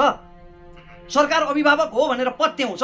पत्याउने खालको काम गर्नु पर्यो नि सरकारले भनेर चाहिँ हामीले चाहिँ त्यस्तो पूर्वाग्रहले होइन स्वस्थ रूपमा आलोचना गरेको हो। त्यो गर्नुपर्छ जीवनजी, किनभने सरकारका काममा फेरि कसैले खबरदारी गरेन भने त यो त उत्तर कोरिया भइहाल्छ नि देश त। र पक्कै पनि रमेशजीले पछिल्लो समयमा कुरा गर्ने भने कोरोना लागेका भन्दा पनि कोरोना नलागेका त्यस्ता व्यक्तिहरू जो तपाईँको वृद्ध हुनुहुन्छ, जसलाई सुगरले सताएको छ, प्रेसरले सताएको छ, बाटोमा लडेर तपाईँको सामान्य चाहिँ उहाँहरू घाइते बन्नुभएको छ, एक्सिडेन्ट भएको छ होइन, त्यस्तै गरी तपाईँको दैनिक गर्भ जाँच गराउनु जानुपर्ने व्यक्तिहरू हुन्छन्। त्यस्ता दैनिक रूपमा हस्पिटल जानुपर्ने व्यक्तिहरूको अवस्था चाहिँ कन्त बिजोग छ, गाह्रो अवस्थामा छ भनेर मैले देखेको छु क्या। किनकि डक्टरले हेर्न मान्दैन, हस्पिटलमा पुगेर आउँदा उल्टै कोरोना सङ्क्रमित हुने डर हुन्छ। तपाईँले चाहिँ के महसुस गर्नु भएको छ? काठमाडौँको अवस्था चाहिँ कस्तो छ? अत्यन्तै भयावह छ जीवनजी, तपाईँले भने जस्तै अत्यन्तै भयावह छ। यहाँ बिरामीहरूलाई अस्पतालले हेर्न मानिरहेको छैन। काठमाडौँमा त झन् डाक्टरको सङ्ख्या र बिरामीको सङ्ख्याको भयङ्कर असन्तुलन छ, भयङ्कर असन्तुलन छ। डाक्टरले बिरामीको सङ्ख्या हेरी भ्याउने अवस्था पनि भइरहेको छैन। अहिले त पहिला चाहिँ के हुन्थ्यो भने सामान्य अवस्थामा चाहिँ देशका विभिन्न ठाउँबाट काठमाडौँ आउने अवस्था हुन्थ्यो उपचारका लागि। अहिले चाहिँ काठमाडौँबाट अन्यत्र जाने अवस्था छ उपचारका लागि। बरु झापामा बिर्तामोडमा तपाईँको अक्सिजन छ, बरु मोरङ सुनसरीमा होला, तर काठमाडौँमा अहिले पर्याप्त छैन। त्यसकारणले यस्तो अवस्था छ। अब म मेडिकल विज्ञ चाहिँ होइन, म त्यति धेरै जान्दिनँ कोरोनाको विषयमा, तर मेरो काँचो अनुभवले के भन्छ भने यो कोरोनाले सबैभन्दा बढी असर चाहिँ ती व्यक्तिहरूलाई गर्दो रहेछ जसको इम्युनो सिस्टम कमजोर छ, जसको आत्मरक्षा प्रणाली कमजोर छ, अथवा जसलाई दम लगायतका रोगहरू, सुगर प्रेसर लगायतका रोगहरू पहिल्यैदेखि लागेका छन्, जो गर्भवती छिन्, जसको पहिल्यैदेखि कुनै न कुनै रोग छ, त्यस्तो रोगीलाई चाहिँ कोरोनाले आवश्यकता जो एचआईभीबाट पीडित छन्, हेपाटाइटिस बीबाट पीडित छन्। हजुर रमेश, अलिकति अब सोलुसनको कुरा गरौँ न। जस्तै अब यो पत्रकारितासँग जोडिएको एउटा विषयलाई अगाडि राख्न चाहेँ मैले होइन। भूकम्प जाँदा नेपालमा भारतका कतिपय टेलिभिजनले नेपालको दुर्दशा देखायो भनेर हामी रिसायौँ। तर यति बेला पनि लास जलाउन नपाएको बिजोगहरू देखाउने, हस्पिटलमा बेड सिट नभएको बिजोकै मात्रै देखाउने, कसरी समस्या समाधान गर्न सकिन्छ भनेर चाहिँ मिडियाले कम समाचार सम्प्रेषण गरेको, तर जताततै बिजोकै बिजोग देखाएर नागरिकलाई त्रास भर्ने काममा मिडिया कतिको जिम्मेवार भइरहेको छ, कतिको अग्रसर भइरहेको छ जस्तो लाग्छ तपाईँलाई? हामी चाहिँ मलाई कस्तो लाग्छ भने अधिकांश केही अपवादहरूलाई छोडेर अधिकांश हाम्रा सञ्चार माध्यमहरू चाहिँ नेगेटिभ जर्नलिजममा विश्वास गर्छन्। समाधानमुखी पत्रकारितामा होइन कि नकारात्मक पत्रकारितामा के। त्यो सनसनी हुनु पर्यो, यानी हाउ सनसनी कमाऊ भन्ने विज्ञानले काम गरेको छ। लास जलाउँदै गरेको, लास जलाउन पालो कुर्दै गरेको अवस्था देखाइयो, हस्पिटलहरू नपाएर नागरिकको भुइँमा सुतेको अवस्था देखियो, मरेकै अवस्थाहरू मात्रै बढी मिडियाले देखायो। तर कसरी समाधान गर्न सकिन्छ, विकल्प के हो भनेर चाहिँ विज्ञहरूसँग कुरा गरेको त्यो अवस्था चाहिँ मिडियाले देखाएन क्या। यस्तो जीवनजी, यदि अस्पतालमा मान्छेले ठाउँ नपाएको देखाइन्छ भने अस्पताल निर्देशकसँग जवाफ लिनुपर्छ, अथवा स्वास्थ्य मन्त्रीसँग जवाफ लिनुपर्छ कि ती मान्छेहरूले किन ठाउँ पाइरहेका छैनन्। र यदि जवाफ लिन सकिँदैन भने चाहिँ त्यस्ता नकारात्मक कुराहरू देखाउनु हुँदैन, किनभने त्यसले त कुनै अर्थ नै लागेन नि त। यदि जवाफ लिएर समाधान गराउने भूमिका मिडियाले खेल्न सक्छ भने त्यो राम्रो हो। तर समाधानमुखी पत्रकारिता गर्न छोडेर यस्तो अवस्थामा त्यस्तो नेगेटिभ जर्नलिजम गर्नु, त्रासदी मात्रै फैलाउनु, दुखै मात्र पोखेर मान्छेलाई मानसिक तनावमा पुर्याउनु, डिप्रेसनमा पुर्याउनु चाहिँ मिडियाको धर्म होइन। पूर्वको प्रसङ्गमा कुरा गर्ने हो भने यो एउटा चाहिँ निजी स्तरको मेडिकल कलेजको नाममै लिइदिउँ के जान्छ र नोबेल हस्पिटलले चाहिँ तपाईँको आफ्नो बेडसिट क्षमताभन्दा पनि बढी एउटा शिविरहरू राखेर पनि कोरोना सङ्क्रमितको उपचार गर्ने, तपाईँको निःशुल्क उपचार गर्नको साथसाथै तपाईँको अक्सिजन चाहिँ सिलिन्डर समेत उपलब्ध गराउने सम्मको काम गरेको छ। यसको तारिफ खासै भएको छैन र यो त एउटा उदाहरण मात्रै हो। तर गलत गरिएकोहरूलाई चाहिँ तपाईँको सनसनी बनाएर ब्रेकिङ न्युज बनाएर देखे गरेको कारणले गर्दा पनि नागरिक बढी तर्सित छन् भन्ने चाहिँ लाग्छ होइन त? अनि यतिखेर मिडियाले मोटिभेसनको काम गर्नु पर्थ्यो, यतिखेर मिडियाले त्यस्ता सकारात्मक कुराहरूलाई प्रोत्साहित गर्नु पर्थ्यो जसले यति बेला पनि हौसला प्रदान गरून् होइन। तपाईँले भने जस्तै राम्रो काम गरिरहेका अस्पतालहरूलाई प्रोत्साहित गर्नु पर्थ्यो, राम्रो काम गरेका तपाईँको अभियन्ताहरूलाई प्रोत्साहित गर्नु पर्थ्यो। हामीले चाहिँ कस्तो किसिमको वातावरण सृजना गर्छौँ भने कहिलेकाहीँ सबै कुरा खत्तमै मात्रै छ। तर यो संसारमा त 51% त राम्रो छ नि, 49% खराब भए पनि त्यही भएर त तपाईँ र म बाँचेका छौँ नि होइन। संसार त राम्रो छ, रमाइलो छ र नराम्रा भन्दा राम्रा पक्षहरू बढी छन्। तर यो कुरा देखाउन चाहिँ हामी चुकिरहेका छौँ। अब यो तपाईँ हाम्रै काँधमा पनि आइपर्छ जीवनजी। बिल्कुल, तपाईँ लागिराख्नु भएको छ, हामी पनि सानो स्केलमा लागिरहेका छौँ। हाम्रो क्षमता जति छ एउटा युट्युब च्यानलको हामीले अधिकतम मात्रामा प्रयोग गरेका छौँ र सबै कुराहरू क्यामेरामा देखाउनु हुँदैन। कतिपयको व्यक्तिगत कुराहरू पनि हुन्छन्। जस्तै एउटा मान्छे चाहिँ औषधि किन्न जान सकेन, उसको पहुँच चाहिँ औषधि किन्न सक्ने बनेन यो लकडाउनमा भने त्यो 200-300 रुपियाँ चाहिँ उसले किन्न सकेन भनेर उसलाई क्यामेरामा देखाउनु हुँदैन। कसैले चाहिँ तपाईँको 10 किलो चामल किन्न सकेन भने त्यो 10 किलो चामल यो फलाना व्यक्तिले किन्न सकेन, हामीले दिउँ, हामीले खयौँ भनेर देखाउनु जरुरी छ जस्तो लाग्दैन। आफैले व्यक्तिगत रूपमा गर्दा चाहिँ उसलाई टिठ लाग्दो देखाउन र आफूलाई हिरो देखाउन त्यसो गरिएको हो। त्यो चाहिँ सेवाको मुखुण्डभित्र भएको अपराध हो वास्तवमा। र अब अलिकति नागरिकको कुरा गरौँ। नागरिकले के गर्ने रमेशजी? नागरिकले चाहिँ नेपालमा खासै सचेतता अप्नाएको देखिएन। अहिले जुन म भन्ने गर्छु तपाईँले पनि भनिदिनु भयो कि आफूलाई पर्दा मात्रै घटना, अरूलाई समाचार भने जस्तै अहिले कोरोना लागेकै व्यक्तिहरू पनि खै मलाई त केही पनि भएन भनेर धरानमा त घुम्दै गरेको घटनाहरू पनि देखियो। यस्तो अन्य ठाउँमा पनि होला, कोरोना लागेकै मान्छे मलाई त केही पनि भएको छैन भन्दै लुकीछिपी बजारतिर घुम्दिने, चिया पसलतिर गइदिने भइरहेछ होइन। यो सम्मको चाहिँ एउटा नागरिकमा चेतना भएको देखिन्छ क्या होइन। कसैले वास्ता पनि नगर्ने, खबर पनि नगरिदिने। यसमा के गर्नुपर्छ? नागरिक कसरी सचेत हुनुपर्छ? सचेत नहुनेलाई कसरी सचेत बनाउनुपर्छ? कहिलेकाहीँ चाहिँ यतिखेर सरकारले अलिकति हार्डकोर हुनुपर्छ जस्तो पनि लाग्छ मलाई। यत्रो धेरै चाहिँ पेन्डेमिक फैलिरहेको अवस्थामा मैले एकपल्ट भनेको पनि थिएँ एउटा कार्यक्रममा के नेता कार्यकर्ताका हजारौंको भेला, राजनीतिक समारोहहरू चाहिँ रोकिएन त्यतिखेर जब दोस्रो लहर फैलिँदै थियो। अहिले पनि सरकारले जस्तो एउटा जिल्लाबाट अर्को जिल्ला प्रवेशमा रोक लगाएको छ। अब बीचको पुलसम्म गाडी जान्छ। हेर्नु है, पूर्वका जिल्लाहरूमा त्यस्तो पनि छ, पुलसम्म गाडी जान्छ, पुल त्यसपछि पारी मोरङ चाहिँ हिँडेर जानुपर्ने अवस्था। पुल पारीसम्म हिँडेर जानुपर्छ, फेरि पारी पनि गाडी चाहिँ बन्द छ। अनि यस्तो बहुलठी खालको लकडाउन गरेर कसरी हामी कोरोना मुक्त समाजको निर्माण गर्छौँ, कसरी उन्मूलन गर्छौँ होइन। त्यही कारण सरकारले अलिकति हार्डकोर हुन जरुरी हो, यति बेला स्ट्रिक्ट हुन जरुरी हो। यति बेला चाहिँ कहिलेकाहीँ उर्लाबारीका मेयरहरू पनि आवश्यक हुन्छन् के जीवनजी। बिल्कुल यस्तो अवस्थामा नि व्यवस्थापन गर्नका लागि।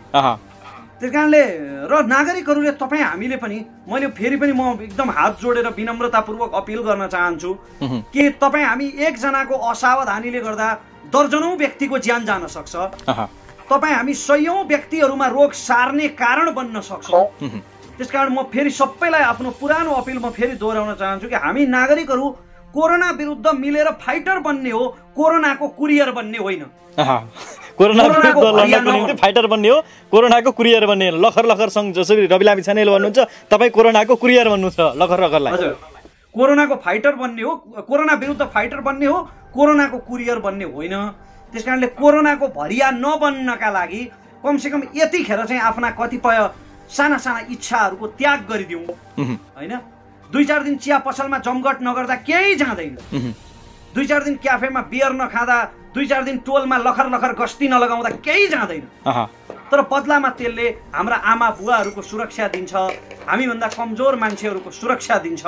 त्यसकारणले आफ्नो र आफ्नो परिवारको सुरक्षाका लागि अलिकति संवेदनशीलता देखाउँ, यो म विनम्रतापूर्वक अनुरोध गर्छु। अन्त्यमा रमेशजी एउटा घटना सुनाउन चाहन्छु। यो हिजो मात्र हो, इटरीका एकै घर परिवारमा 6 जना सङ्क्रमित भए उहाँहरूको अवस्था निकै नै नाजुक थियो, उहाँहरूलाई चाहिँ तपाईँको हस्पिटलसम्म पुग्नु पनि पर्ने थियो र चाहिँ अक्सिजन सिलिन्डरको नै आवश्यकता थियो होइन। त्यस्तो अवस्थामा हामी पुग्यौँ, तर 6 जनालाई हाम्रो मोटरसाइकलमा राखेर हस्पिटलसम्म लान सक्ने अवस्था थिएन। बेड त जसोतसो नजिक हस्पिटलमा मिल्यो, तर उहाँहरूलाई बोक्ने गाडी आएन क्या, हतपत भेटिएन भन्दाखेरि यस्तो अवस्था छ। सबै ठाउँमा यति बेला एम्बुलेन्सले मात्र सेवा दिन सक्ने अवस्था छैन। अन्य चाहिँ जो सवारी साधन छन् उनीहरूले यसमा चासो देखाउँदैनन्। अब कसरी अगाडि बढ्नुपर्छ, यसमा सरकारले कस्तो निर्देशन दिनुपर्छ जस्तो लाग्छ भेकल्सको विषयमा कुरा गर्ने हो भने?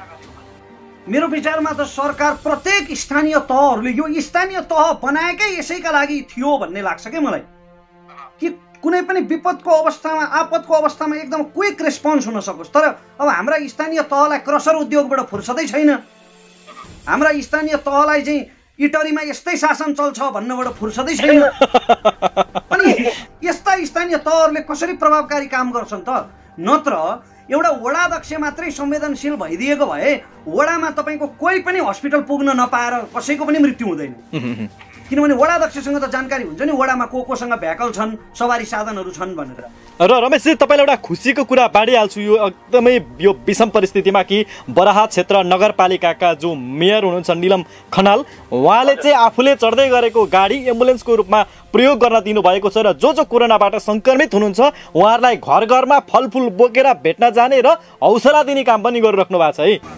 म निलम खनाल सरलाई, बराहा क्षेत्रको मेयर निलम खनाल सरलाई म हार्दिक हृदयदेखि नै बधाई दिन चाहन्छु, हात जोडेर नमन गर्न चाहन्छु। निलम सर, हामीले खोजेको जनप्रतिनिधि यो विपदको अवस्थामा तपाईँ जस्तै हो।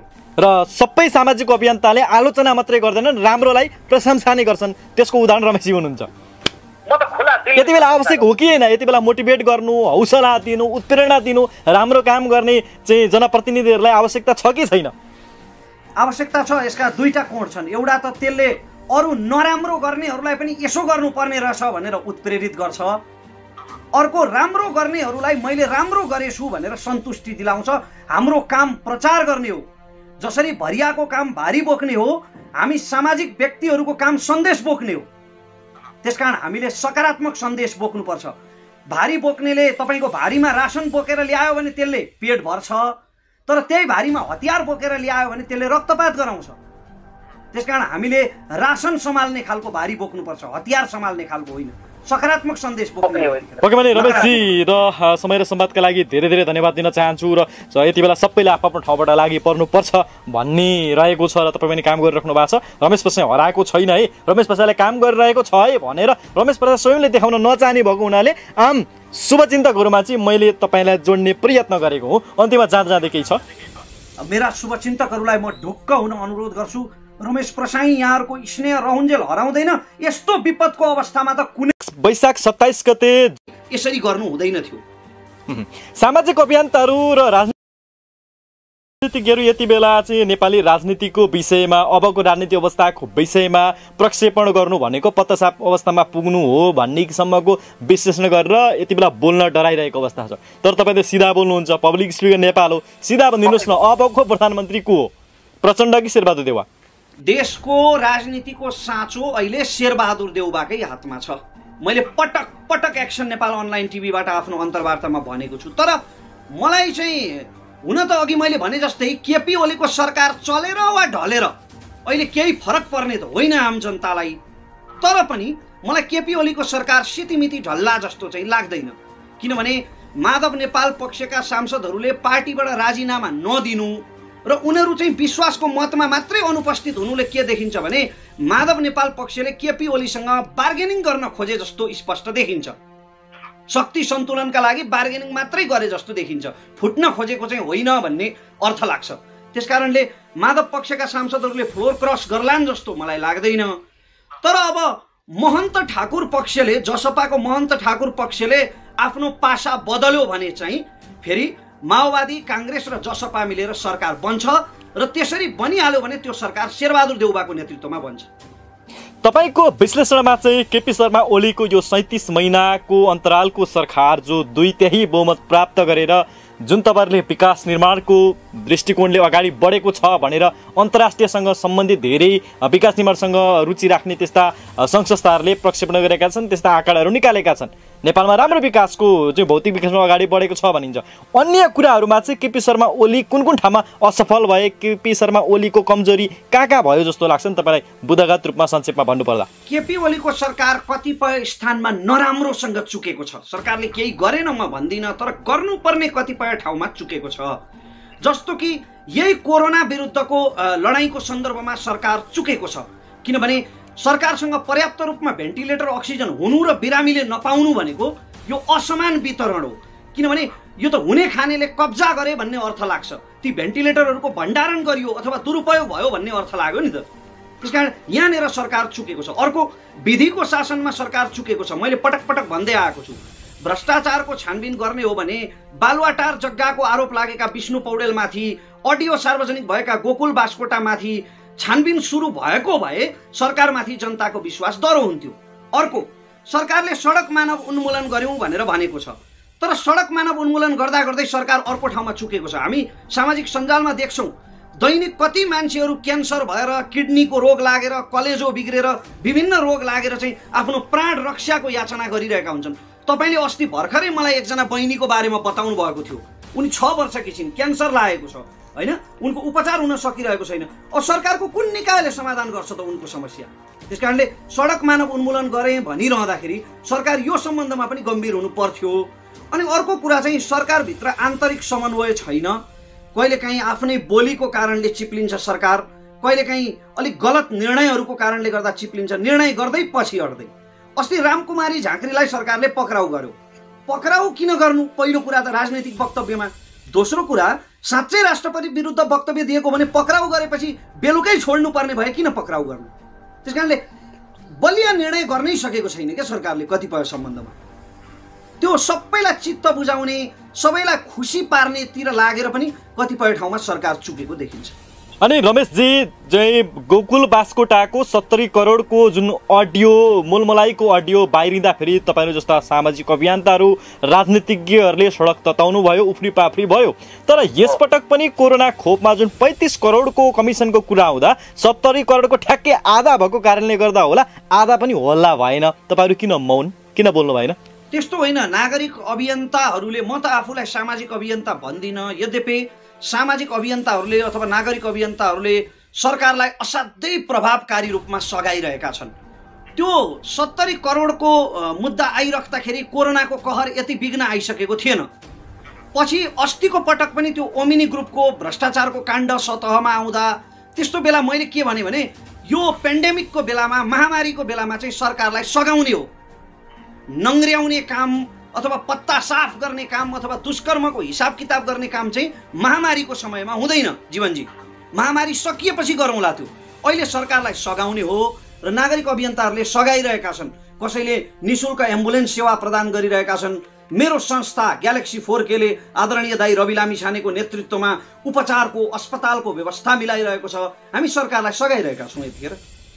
यति बेला यस्तो सङ्क्रमणकालको अवस्थामा पनि अक्सिजन सिलिन्डरहरू लुकाउने, त्यस्ता हुने खाने वर्गहरू जसले घरमा राखेर आनन्दपूर्वक बस्नु भएको छ, उहाँहरूलाई कस्तो किसिमको कारबाही हुनुपर्छ जस्तो लाग्छ? यो त हत्याको आरोपमा मुद्दा चलाउनु पर्ने हो। तर अब यो कानुनी रूपमा भन्न मिल्दैन। कतिपय कुरा नैतिक रूपमा मिल्छ, कानुनी रूपमा मिल्दैन। किनभने कानुन चाहिँ कागज हो, भावना होइन। तर भावनात्मक रूपमा हेर्ने हो भने चाहिँ यस्ता व्यक्तिहरूलाई ज्यान माराको अभियोगमा जाक्नु पर्ने हो। किनभने यिनीहरूले भेन्टिलेटरहरू रोकेर राखेको कारणले गर्दा, अक्सिजन सिलिन्डरहरू लुकाएको कारणले गर्दा, यी जमाखोरहरूको कारणले गर्दा यहाँ दर्जनौं मान्छेको दैनिक मृत्यु भइरहेको छ। 7 महिनाको गर्भ थियो जीवनजी, गर्भ छ 7 महिनाको ती दिदीको पेटमा, जसले मलाई रुँदै टेलिफोन गरेकी थिइन् आफ्नो श्रीमानका लागि अक्सिजनको जोगाड गरिदिनका लागि, भेन्टिलेटरको जोगाड गरिदिनका लागि। अक्सिजन थियो तर भेन्टिलेटर थिएन। मैले 10औं ठाउँमा फोन गरेँ रातभरि र भोलिपल्ट बिहान त्यस मान्छेको मृत्यु भयो जीवनजी। ती मान्छेले यो घटना प्रत्यक्ष देख्नुभयो, प्रत्यक्ष भोग्नुभयो। आफूले हेल्प गर्न नसक्दा यो विषम परिस्थितिमा एकजना कोरोना संक्रमितको ज्यान गयो तपाईको अगाडि। मैले जीवनमा आफूलाई यति लाचार कहिले महसुस गरेको थिइनँ। मेरा तमाम सम्पर्कहरू, तमाम कन्ट्याक्टहरू फेल भए। किनभने काठमाडौँ उपत्यकाभरि कहीँ पनि भेन्टिलेटर खाली थिएन र ती मान्छेको आफ्नो गर्भको 7 महिनाको बच्चालाई छोडेर ती मान्छे संसारबाट गए भेन्टिलेटर नपाएको कारणले। पक्कै भनेर सुनसरी, झापा र मोरङ यी 3वटा जिल्लाभित्र हाम्रो एक्सन नेपाल यादवको टिमले पनि हाम्रो एउटा सानो स्रोत र साधनले पनि सकेको हेल्प गरिरहेका छौँ र समन्वय गर्दै यति बेला हस्पिटलसम्म लाने व्यवस्थासम्म मिलाइरहेको अवस्थामा तपाईँको अक्सिजन सिलिन्डरको कुरा आउँछ त्यति बेला हामी पनि निरीह भएको छौँ, कसैलाई केही भन्न सक्ने अवस्था छैन। खैर यो कुरालाई हामी पछि अवश्य पनि जोड्नेछौँ। अबको राजनीति समीकरण के होला? भोलि फेरि पनि संसद बैठक हुँदैछ चाहिँ अब राष्ट्रपतिले 3वटा दललाई अब सिफारिस गर्नुभएको छ चाहिँ नयाँ सरकार गठन गर्नको निम्ति। अबको परिस्थिति तपाईँ के देख्नुहुन्छ? देउबा प्रचण्ड र उपेन्द्र यादवको जुन संयुक्त वक्तव्य जारी भयो त्यो संयुक्त वक्तव्य हेर्दा शेरबहादुर देउबाको नेतृत्वमा नयाँ सरकार बनाउने कसरत हुँदैछ जस्तो देखिन्छ र जसपाको महन्त ठाकुर पक्षले आफ्नो पासा बदल्ने सम्भावना छ। किनभने उनीमाथि विश्वास गर्ने स्थिति किन छैन भने सुरुमा चाहिँ उनी केपी ओलीको पक्षमा दरो खरो रूपमा उभिए हैन। रेशम चौधरी त त्यतिखेर पनि जेलमै थिए नि त, अहिले पनि छन्। अनि पछि चाहिँ उनले संसदमा फेरि रेशम चौधरीको कुरा गरेर उनी तटस्थ भए। त्यो त खालि उनले आफ्नो राजनीतिको नाक बचाउन खोजे जस्तो मात्रै देखिन्छ। फेरि महन्त ठाकुरको राजनीतिक इतिहास हेर्दाखेरि महन्त ठाकुर पहिला नेपाली काङ्ग्रेसमा थिए, पछि फेरि राजाको प्रत्यक्ष शासनमा लोकेन्द्र बहादुर चन्दको सरकारमा कृषि मन्त्री भएका थिए, पूर्व पञ्चेको सरकारमा। त्यसकारण यिनीहरूको राजनीतिक इतिहास हेर्दा यिनीहरूले पासा बदल्ने सम्भावना छ र महन्त ठाकुरको पक्षले पक्ष बदल्यो भने चाहिँ माओवादी, जसपा र काङ्ग्रेस मिलेर नयाँ सरकार गठन हुने कसरत भइरहेको छ। तर जसपाको पुरै टिमले 32 सांसदले नै साथ दिए तापनि माधव कुमार नेपाल पक्षले राजीनामा दिएन भने त सफल हुन्छ भनिँदैन नि त, र चाहिँ राजनीति अङ्कगणितका आधारमा उनीहरू फेल हुन्छन् भनिएको छ। होइन, केही साना दलहरूलाई पनि आफूतिर तान्न सके भने, किनभने साना दल त सधैँ ताकमा हुन्छन्, मौकाको ताकमा हुन्छन्। 138 सिट चाहिन्छ जीवनजी, 275 सदस्य हो हाम्रो संसद। एमालेसँग 121 मात्रै छन्, माधव नेपाल मिले पनि।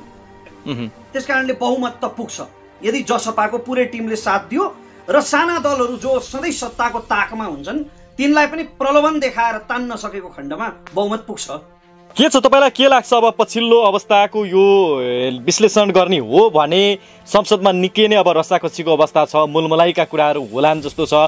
चाहिँ 1-2 पटक संसद बैठक बसेर सरकार गठन गर्न, बहुमत पुर्याउन त्यति सजिलो देखिएको छैन। कहिलेसम्ममा नेपाली जनताले फेरि अर्को नयाँ सरकार पाउलान्? यो विषम परिस्थितिमा जतिसक्दो चाँडो एउटा पावरफुल सरकारको आवश्यकता त छ।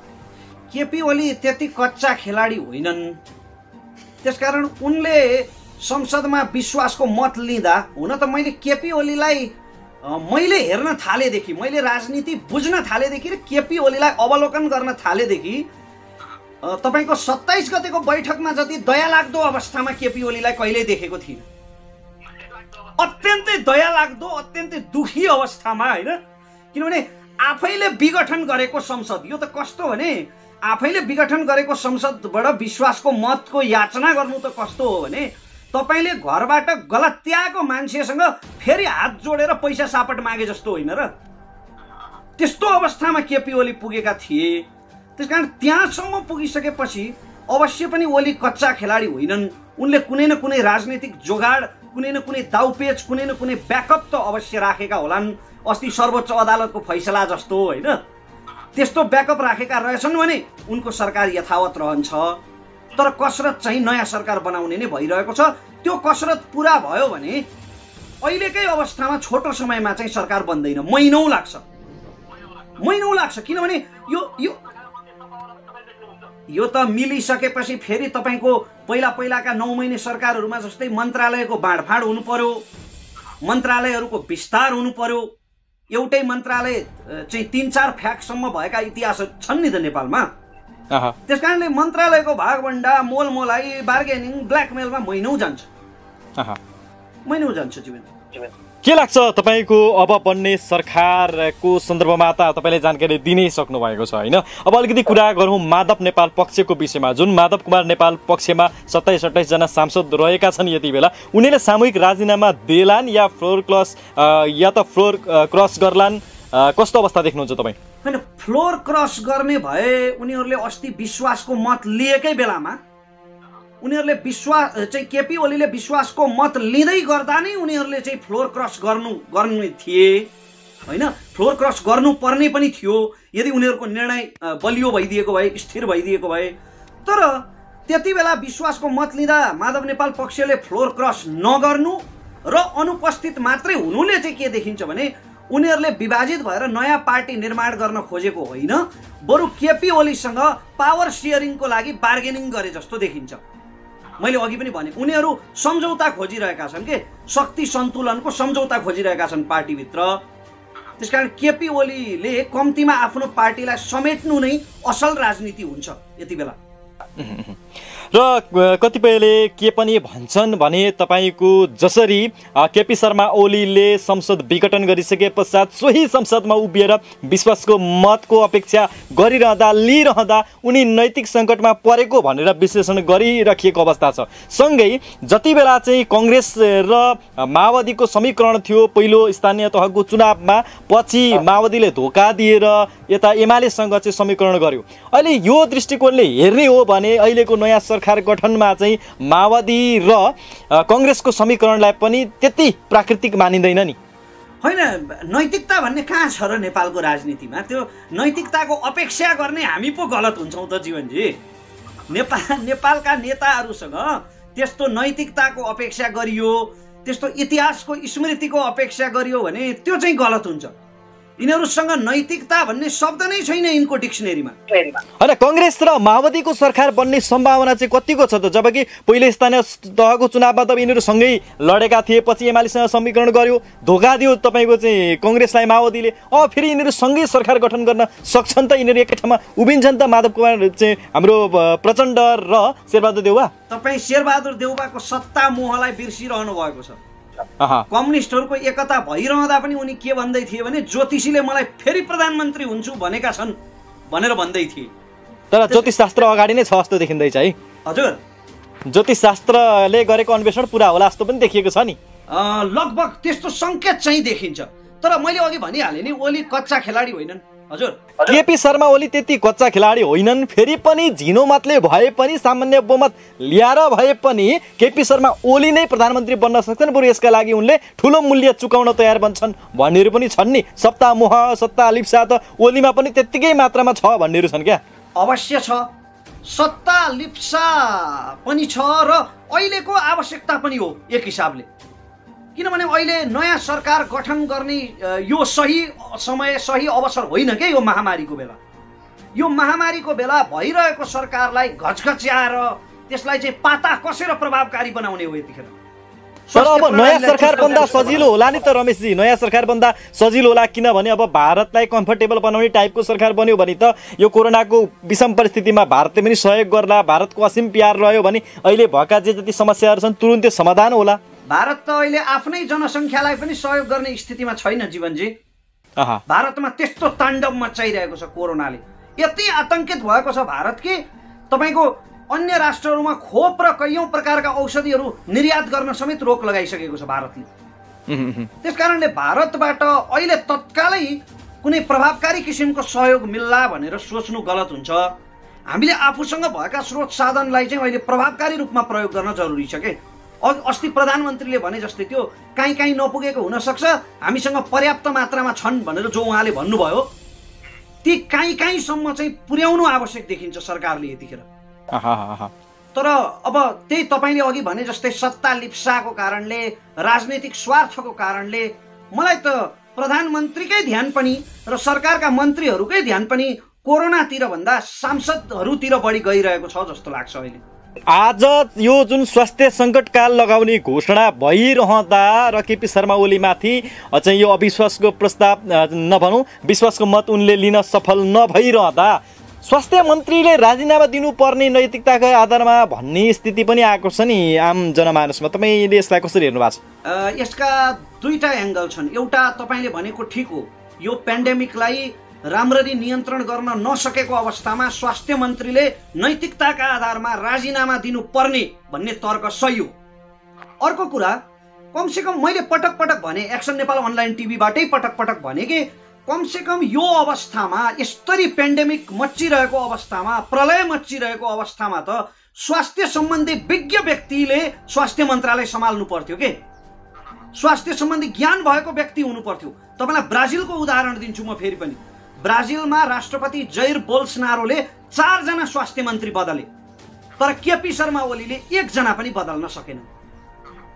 किनभने अघि मैले भने जस्तै उनको चिन्ता यति बेला सत्ता टिकाउनेतिर बढी छ।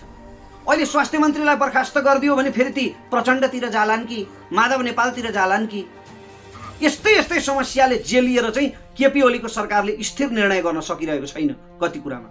आजको यो अवस्थालाई हेर्ने हो भने जुन तरिकाले माधव कुमार नेपाल समूह अगाडि बढिरहेको छ, यसलाई नेपाली जनता र उसका पार्टीका कार्यकर्ताले कसरी लिइरहेका होलान्? तपाईँलाई के लाग्छ? जनमत कतापट्टि होला, केपी शर्मा ओली या माधव कुमार नेपाल? जनमत यति बेला पपुलर भोट त केपी शर्मा ओलीतिरै छ, तर यो कोरोनाको कहरलाई व्यवस्थापन गर्न नसक्दा फेरि त्यो हत्तै परिवर्तन भएर अर्कोतिर पल्टिने खतरा पनि छ। तुलनात्मक रूपमा माधव नेपाल भन्दा बढी चाहिँ पार्टी पंक्ति ओलीको पक्षमा होला भन्ने मलाई लाग्छ। अनि त्यो संसदको भाषणलाई हेर्ने हो भने दलीय भागभण्डामा आधारमा बोलिरहेको थिए। प्रचण्ड बोल्नुभयो, शेरबहादुर देउवा बोल्नुभयो, केपी शर्मा ओलीलाई त्यहाँबाट हराउँदै गर्दा उहाँहरूले भन्नुभएको थियो कि कोभिडको धेरै नै चिन्ता गर्नुभएको थियो, कोरोनाको चिन्ता गर्नुभएको थियो, कोरोना लागेकोलाई शुभकामना दिनुभएको थियो। यत्रो चिन्ता भएका यी चाहिँ नेताहरू किन सरकार परिवर्तनमा लागेको जस्तो लाग्छ क्या तपाईँलाई? त्यो भन्दा पनि अर्को तपाईँलाई म अर्को उत्कृष्ट कुरा, अर्को महत्त्वपूर्ण कुरा म तपाईँलाई भन्न चाहन्छु के शेरबहादुर देउवा, प्रचण्ड सबैले कोरोनाको बडो चिन्ता गरे, मृतकप्रति सहानुभूति व्यक्त गरे, स्वास्थ्य लाभको कामना गरे, परिवारलाई श्रद्धाञ्जली दिए। तर नेतृत्व गर्ने ती नेताहरूले न देउवाले, न प्रचण्डले, न अरू कसैले, उपेन्द्र यादव लगायतले कसैले पनि सरकारले यसो गर्नु पर्थ्यो भनेर भनेनन्, अथवा कसैले पनि गुरु योजना राखेनन् के केपी ओलीको ठाउँमा म भएको भए यो विपदको घडीमा यो कदम चाल्न सक्थे भनेर कसले भन्न सक्यो र? न प्रचण्डले भन्न सके, न शेरबहादुर देउवाले भन्न सके, न उपेन्द्र यादवले भन्न सके। त्यस कारणले मैले अघि भनेको के यतिखेर केपी ओलीको ठाउँमा प्रचण्ड भए पनि, शेरबहादुर देउवा भए पनि, उपेन्द्र यादव, राजेन्द्र महतो जोसुकै प्रधानमन्त्री भए पनि जनतालाई खास फरक पर्नेवाला छैन। किनभने यिनीहरूको प्राथमिकतामा हाम्रो स्वास्थ्य पर्दैन। रवि दाइले भने जस्तै हामी सरकारका लागि आँकडा भइरहेका छौँ।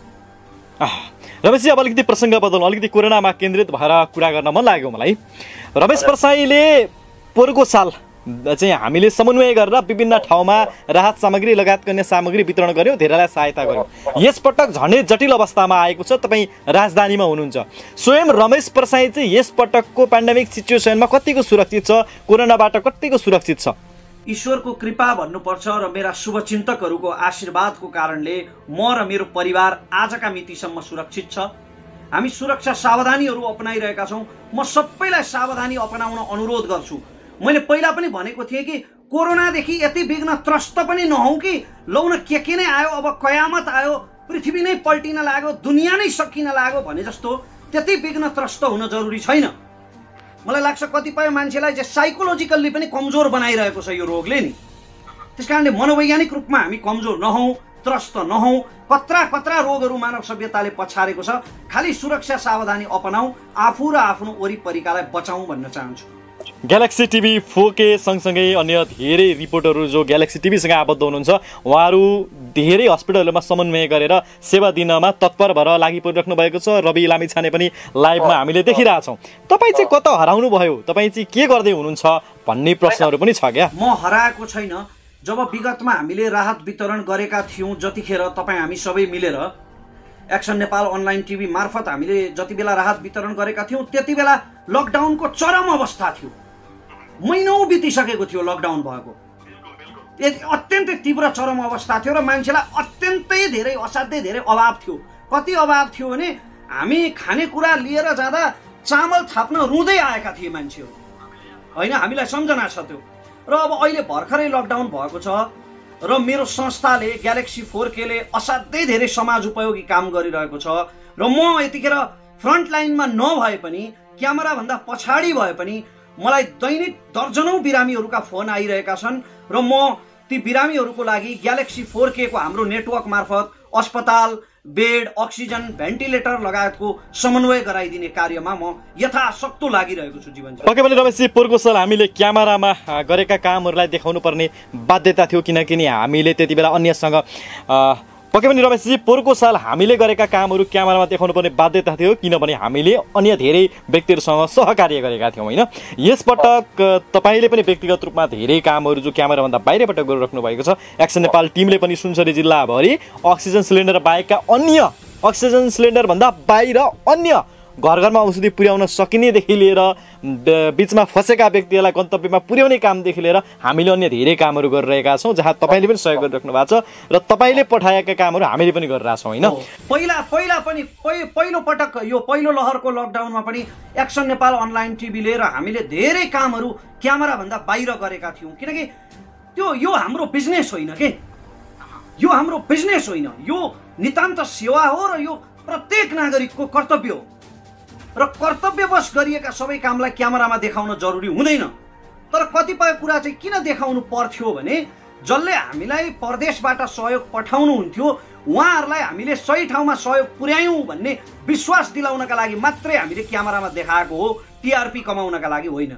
पक्कै पनि रमेशजी, र जुन जुन देशमा जनता र सरकारको सहकार्य भएको छ त्यस्ता देशहरूमा कोरोना चाँडै नै निर्मूल गर्न लगभग सफल भएको जस्तो देखियो। उदाहरणको लागि जापानमा त्यो अवस्था छ, चीनमा यति बेला त्यो अवस्था देखिएको छ, जहाँ जुन जुन ठाउँमा सरकार र जनताको समन्वय मिल्यो त्यो ठाउँमा कोरोनालाई परास्त गर्न सजिलो भयो। तर भारत र नेपालमा रहेका नागरिकहरू चाहिँ साह्रै अटेरी नागरिक, सामान्यतया लडतडो तरिकाले सरकारका निर्देशनहरू नीतिहरू नमान्ने, हाम्रो सरकार पनि त्यस्तै, अनि नागरिक र सरकार बीच यसरी नै जुवारी खेल्दै बस्ने, गाली गर्दै बस्ने हो भने यसरी चाहिँ तपाईँको कोरोना समाधान गर्न नेपालमा सम्भव होला र भने होइन। हाम्रो चेतना नै कस्तो छ भने हामीले पटक पटक भन्ने गर्छौँ, मैले भन्ने गरेको छु कि हामी आफूलाई नपरुन्जेल चाहिँ त्यसलाई समस्या नै होइन भन्न ठान्छौँ के।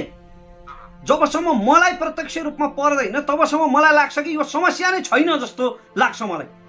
तपाईँले एउटा भनाइ भन्ने गर्नुहुन्छ, मलाई याद आउँछ कि आफ्नो घरमा घट्यो भने त्यो घटना हुन्छ, अर्काको जिन्दगीमा घट्यो भने चाहिँ त्यो समाचार हुन्छ र समाचार मात्रै भइरहेको छ। जसलाई अहिलेसम्म कोरोना संक्रमण भइरहेको छैन उनीहरूका लागि चाहिँ त्यो समाचार मात्रै भइरहेको छ। तर म उनीहरूलाई त्यो समाचार गम्भीर रूपमा हेर्न अनुरोध गर्छु, जसले यसलाई इजिली लिइराख्नु भएको छ उहाँहरूलाई म गम्भीर रूपमा हेर्न अनुरोध गर्छु। त्यो मान्छे जो अक्सिजन नपाएर, भेन्टिलेटर नपाएर तडपिँदै बिस्तारै मरिरहेको छ, स्लो मोसनमा बिस्तारै तडपिँदै मरिरहेको छ र उसको वरिपरि उसको परिवार डाको छोडेर चिच्याइरहेको छ, उसको जिन्दगीको लागि ईश्वरसँग प्रार्थना गरिरहेको छ होइन। त्यस्तो अवस्थाको एकचोटि कल्पना गर्नुहोस् र सोच्नुहोस् त्यो तपाईँलाई वा तपाईँको परिवारलाई पर्यो भने कस्तो हुन्छ होला।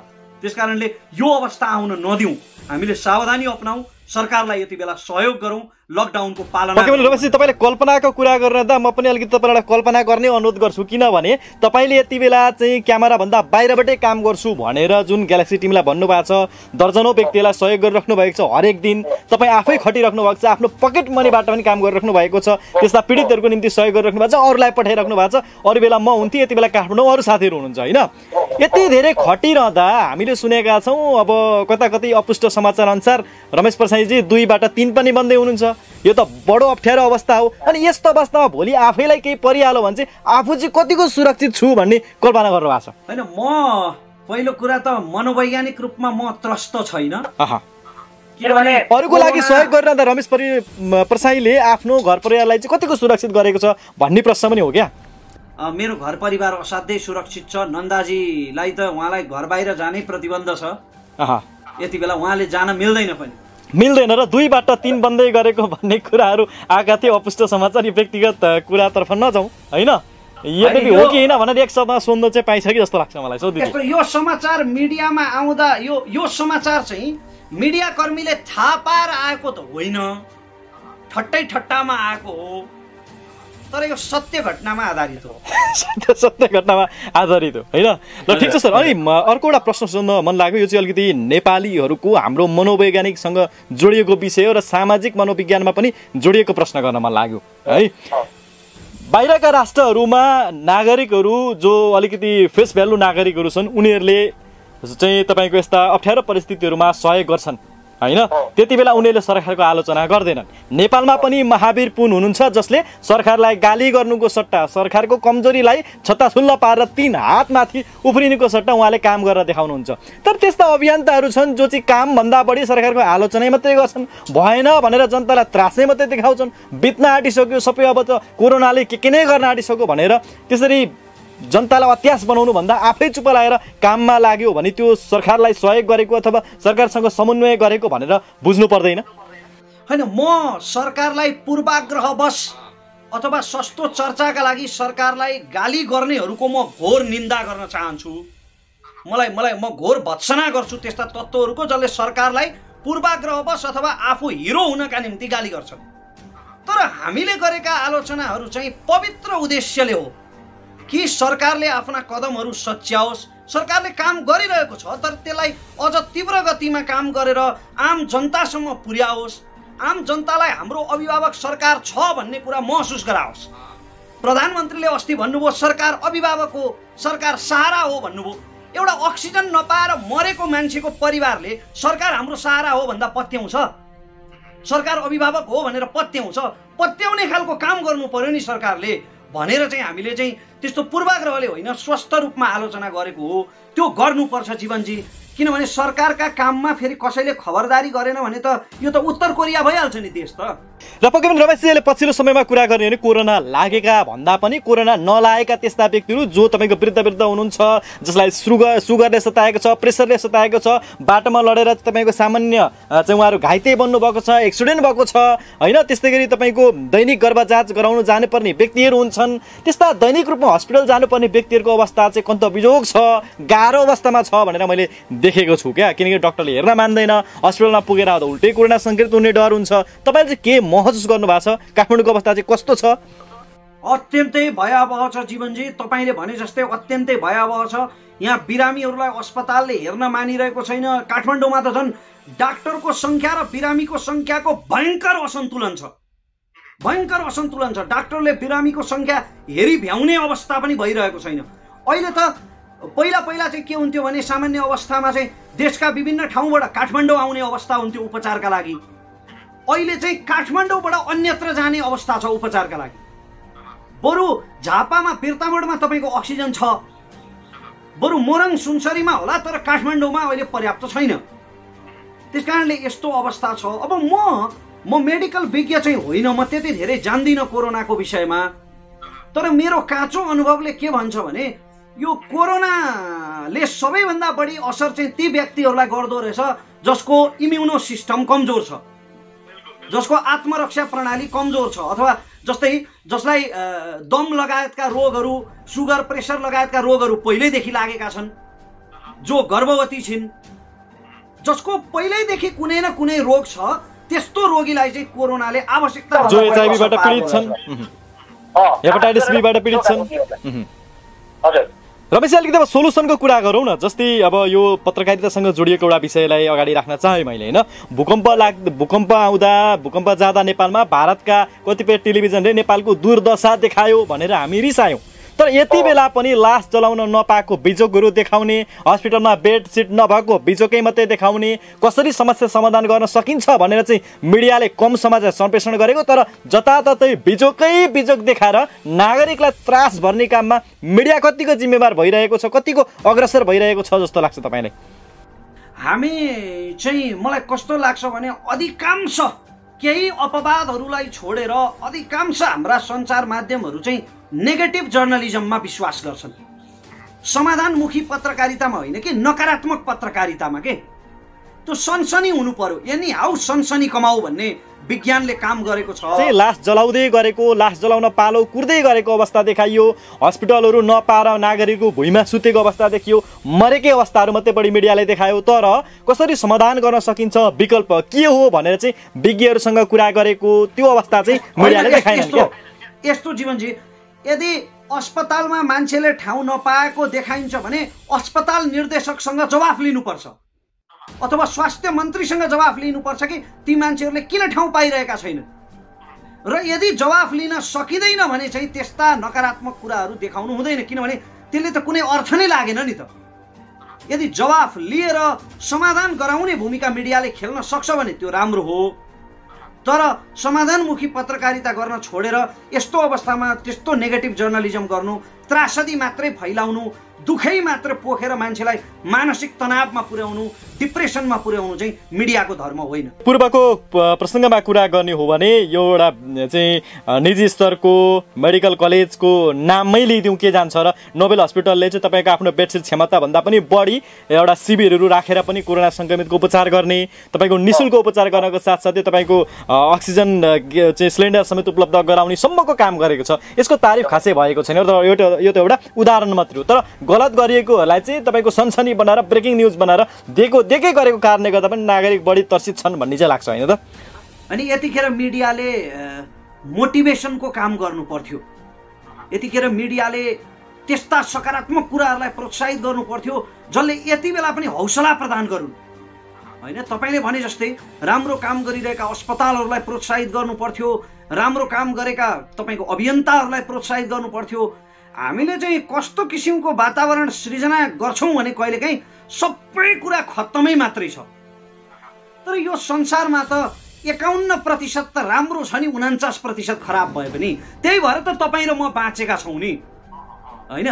संसार त राम्रो छ, रमाइलो छ र नराम्रा भन्दा राम्रा पक्षहरू बढी छन्। तर यो कुरा देखाउन चाहिँ हामी चुकिरहेका छौँ।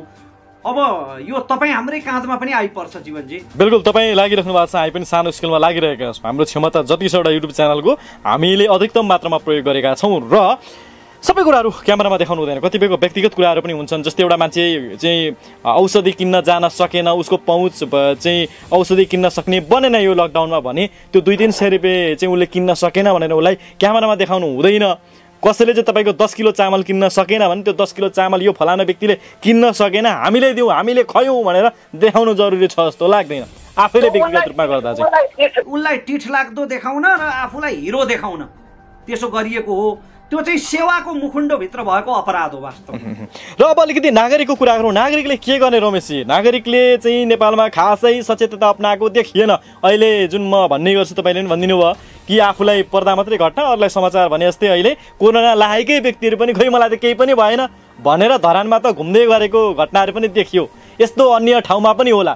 कोरोना लागेकै मान्छे मलाई त केही पनि भएको छैन भन्दै लुकीछिपी बजारतिर घुम्दिने, चिया पसलतिर गइदिने भइरहेछ होइन। यो सम्मको चाहिँ एउटा नागरिकमा चेतना भएको देखिन्छ क्या होइन। कसैले वास्ता पनि नगर्ने, खबर पनि नगरिदिने। यसमा के गर्नुपर्छ? नागरिक कसरी सचेत हुनुपर्छ? सचेत नहुनेलाई कसरी सचेत बनाउनुपर्छ? कहिलेकाहीँ चाहिँ यतिखेर सरकारले अलिकति हार्डकोर हुनुपर्छ जस्तो पनि लाग्छ मलाई। यत्रो धेरै चाहिँ पेन्डेमिक फैलिरहेको अवस्थामा मैले एकपल्ट भनेको पनि थिएँ एउटा कार्यक्रममा के नेता कार्यकर्ताका हजारौंको भेला, राजनीतिक समारोहहरू चाहिँ रोकिएन त्यतिखेर जब दोस्रो लहर फैलिँदै थियो। अहिले पनि सरकारले जस्तो दुईटा जिल्ला, एउटा जिल्लाबाट अर्को जिल्ला प्रवेशमा रोक लगाएको छ। अब बीचको पुलसम्म गाडी जान्छ। हेर्नु है, पूर्वका जिल्लाहरूमा त्यस्तो पनि छ, पुलसम्म गाडी जान्छ, पुल त्यसपछि पारी मोरङ चाहिँ हिँडेर जानुपर्ने अवस्था। पुल पारीसम्म हिँडेर जानुपर्छ, फेरि पारी पनि गाडी बन्द छ। अनि यस्तो बहुलठी खालको लकडाउन गरेर हामी कोरोना मुक्त समाजको निर्माण गर्छौँ, कसरी उन्मूलन गर्छौँ होइन। त्यही कारण सरकारले अलिकति हार्डकोर हुन जरुरी हो, यति बेला स्ट्रिक्ट हुन जरुरी हो। यति बेला चाहिँ कहिलेकाहीँ उर्लाबारीका मेयरहरू पनि आवश्यक हुन्छन् के जीवनजी। बिल्कुल यस्तो अवस्थामा नि व्यवस्थापन गर्नका लागि। त्यस कारणले र नागरिकहरूले तपाईँ हामीले पनि मैले फेरि पनि म एकदम हात जोडेर विनम्रतापूर्वक अपिल गर्न चाहन्छु कि तपाईँ हामी एकजनाको असावधानीले गर्दा दर्जनौं व्यक्तिको ज्यान जान सक्छ। तपाईँ हामी सयौं व्यक्तिहरूमा रोग सार्ने कारण बन्न सक्छौँ। त्यसकारण म फेरि सबैलाई आफ्नो पुरानो अपिल म फेरि दोहोऱ्याउन चाहन्छु कि हामी नागरिकहरू कोरोना विरुद्ध मिलेर फाइटर बन्ने हो, कोरोनाको कुरियर बन्ने होइन। कोरोना विरुद्ध लड्नको निम्ति फाइटर बन्ने हो, कोरोनाको कुरियर बन्ने। लखर सङ्घ जसरी रवि लामिछानेले भन्नुहुन्छ, तपाईँ कोरोनाको कुरियर बन्नु छ लखरलाई। हजुर, कोरोनाको फाइटर बन्ने हो, कोरोना विरुद्ध फाइटर बन्ने हो, कोरोनाको कुरियर बन्ने होइन। त्यसकारणले कोरोनाको भरिया नबन्नका लागि कमसेकम यतिखेर चाहिँ आफ्ना कतिपय साना साना इच्छाहरूको त्याग गरिदिउँ होइन। 2-4 दिन चिया पसलमा जमघट नगर्दा केही जाँदैन। 2-4 दिन क्याफेमा बियर नखाँदा, 2-4 दिन टोलमा लखर गस्ती नलगाउँदा केही जाँदैन। तर बदलामा त्यसले हाम्रा आमा बुवाहरूको सुरक्षा दिन्छ, हामीभन्दा कमजोर मान्छेहरूको सुरक्षा दिन्छ। त्यसकारणले आफ्नो र आफ्नो परिवारको सुरक्षाका लागि अलिकति संवेदनशीलता देखाउँ, यो म विनम्रतापूर्वक अनुरोध गर्छु। अन्त्यमा रमेशजी एउटा घटना सुनाउन चाहन्छु। यो हिजो मात्र हो, इटरीका एकै घर परिवारमा 6 जना संक्रमित भए। उहाँहरूको अवस्था निकै नै नाजुक थियो। उहाँहरूलाई चाहिँ तपाईँको हस्पिटलसम्म पुग्नु पनि पर्ने थियो र चाहिँ अक्सिजन सिलिन्डरको नै आवश्यकता थियो होइन।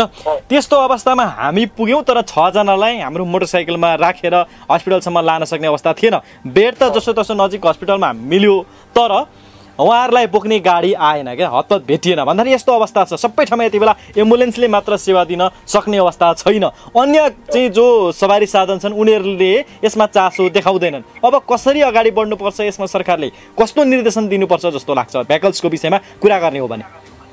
मेरो विचारमा त सरकार प्रत्येक स्थानीय तहहरूले यो स्थानीय तह बनाएकै यसैका लागि थियो भन्ने लाग्छ क्या मलाई, कि कुनै पनि विपदको अवस्थामा आपतको अवस्थामा एकदम क्विक रेस्पोन्स हुन सकोस्। तर अब हाम्रा स्थानीय तहलाई क्रसर उद्योगबाट फुर्सदै छैन, हाम्रा स्थानीय तहलाई चाहिँ इटरीमा यस्तै शासन चल्छ भन्नबाट फुर्सदै छैन। अनि यस्ता स्थानीय तहहरूले कसरी प्रभावकारी काम गर्छन् त? नत्र एउटा वडाध्यक्ष मात्रै संवेदनशील भइदिएको भए वडामा तपाईँको कोही पनि हस्पिटल पुग्न नपाएर कसैको पनि मृत्यु हुँदैन। किनभने वडाध्यक्षसँग त जानकारी हुन्छ नि वडामा कोसँग भेकल छन्, सवारी साधनहरू छन् भनेर। र रमेशजी तपाईँलाई एउटा खुसीको कुरा बाँडिहाल्छु। यो एकदमै यो विषम परिस्थितिमा कि बराहा क्षेत्र नगरपालिकाका जो मेयर हुनुहुन्छ निलम खनाल, उहाँले चाहिँ आफूले चढ्दै गरेको गाडी एम्बुलेन्सको रूपमा प्रयोग गर्न दिनुभएको छ र जो कोरोनाबाट सङ्क्रमित हुनुहुन्छ उहाँहरूलाई घर घरमा फलफुल बोकेर भेट्न जाने र हौसला दिने काम पनि गरिराख्नु भएको छ है। म निलम खनाल सरलाई, बराहा क्षेत्रको मेयर निलम खनाल सरलाई म हार्दिक हृदयदेखि नै बधाई दिन चाहन्छु, हात जोडेर नमन गर्न चाहन्छु। निलम सर, हामीले खोजेको जनप्रतिनिधि यो विपदको अवस्थामा तपाईँ जस्तै हो। र सबै सामाजिक अभियन्ताले आलोचना मात्रै गर्दैनन्, राम्रोलाई प्रशंसा नै गर्छन्। त्यसको उदाहरण रमेशजी हुनुहुन्छ। यति बेला आवश्यक हो कि होइन, यति बेला मोटिभेट गर्नु, हौसला दिनु, उत्प्रेरणा दिनु, राम्रो काम गर्ने चाहिँ जनप्रतिनिधिहरूलाई आवश्यकता छ कि छैन? आवश्यकता छ। यसका दुईटा कोण छन्। एउटा त त्यसले अरू नराम्रो गर्नेहरूलाई पनि यसो गर्नुपर्ने रहेछ भनेर उत्प्रेरित गर्छ, अर्को राम्रो गर्नेहरूलाई मैले राम्रो गरेछु भनेर सन्तुष्टि दिलाउँछ। हाम्रो काम प्रचार गर्ने हो, जसरी भरियाको काम भारी बोक्ने हो, हामी सामाजिक व्यक्तिहरूको काम सन्देश बोक्ने हो। त्यसकारण हामीले सकारात्मक सन्देश बोक्नुपर्छ। भारी बोक्नेले तपाईँको भारीमा रासन बोकेर ल्यायो भने त्यसले पेट भर्छ, तर त्यही भारीमा हतियार बोकेर ल्यायो भने त्यसले रक्तपात गराउँछ। त्यसकारण हामीले रासन सम्हाल्ने खालको भारी बोक्नुपर्छ, हतियार सम्हाल्ने खालको होइन। सकारात्मक सन्देश बोक्ने हो। पक्कै पनि रमेशजी र समय र संवादका लागि धेरै धेरै धन्यवाद दिन चाहन्छु। र यति बेला सबैले आफ्नो ठाउँबाट लागि पर्नुपर्छ भन्ने रहेको छ र तपाईँ पनि काम गरिराख्नु भएको छ। रमेश प्रसाद हराएको छैन है, रमेश प्रसादले काम गरिरहेको छ है भनेर रमेश प्रसाद स्वयंले देखाउन नचाहने भएको हुनाले आम शुभचिन्तकहरूमा चाहिँ मैले तपाईँलाई जोड्ने प्रयत्न गरेको हो। अन्त्यमा जाँदै केही छ? मेरा शुभचिन्तकहरूलाई म ढुक्क हुन अनुरोध गर्छु। रमेश प्रसाई यहाँहरूको स्नेह रहन्जेल हराउँदैन, यस्तो विपदको अवस्थामा त कुनै हालतमा हराउँदैन। र आफूलाई पनि केयर गर्नु होला, अरूको सेवा गरिन त रमेशजी। समय र सम्वादका लागि धेरै धेरै धन्यवाद। आदरणीय दर्शकबिन, भर्खरै मात्र हामीले रमेश प्रसाईजीसँग कुरा गऱ्यौँ, जो यति बेला काठमाडौँबाट हाम्रो सिधा सम्पर्कमा हुनुहुन्थ्यो। रमेश प्रसाई यति बेला व्यक्तिगत रूपमा पनि आम नागरिकलाई परेको यो विषम परिस्थितिमा उहाँहरूको समस्यालाई समाधान गर्नमा प्रयत्नशील भएर लागि परिराख्नु भएको छ। उहाँ हराउनु भएको छैन, तर यसपटक चाहिँ क्यामेराभन्दा बाहिरबाट काम गर्नु, किनभने क्यामेरामा बढी फन्डा भयो, बढी नाटक देखाउने प्रचलन भयो भनेर उहाँ आत्मसन्तुष्टिको निम्ति काम गरिराख्नु भएको छ। र एक्सन नेपाल अनलाइन टिभीले पनि एउटा सानो हाम्रो यो युट्युब च्यानल हो, हामीसँग रहेको एउटा बाहेकबाट र हामीले चिनेका केही हस्पिटलहरूसँग समन्वय गरेर त्यस्ता व्यक्तिहरू जो हस्पिटलसम्म पुग्न पाउनु भएको छैन, कोरोनाले माछा फटफटाए जस्तै फटफटाइराख्नु भएको छ, गाह्रो अवस्था छ, सास रोकिने लागेको छ भने तपाईँलाई हामी हस्पिटलसम्म पुर्याउनको निम्ति तत्पर छौँ, जसका लागि हाम्रो नम्बर रहेको छ 980353 98363 980353 98363 मा हाम्रो निलेश बेष्टलाई तपाईँले सम्पर्क गर्न सक्नुहुनेछ। हामी तत्पर छौँ। त्यस्तै गरी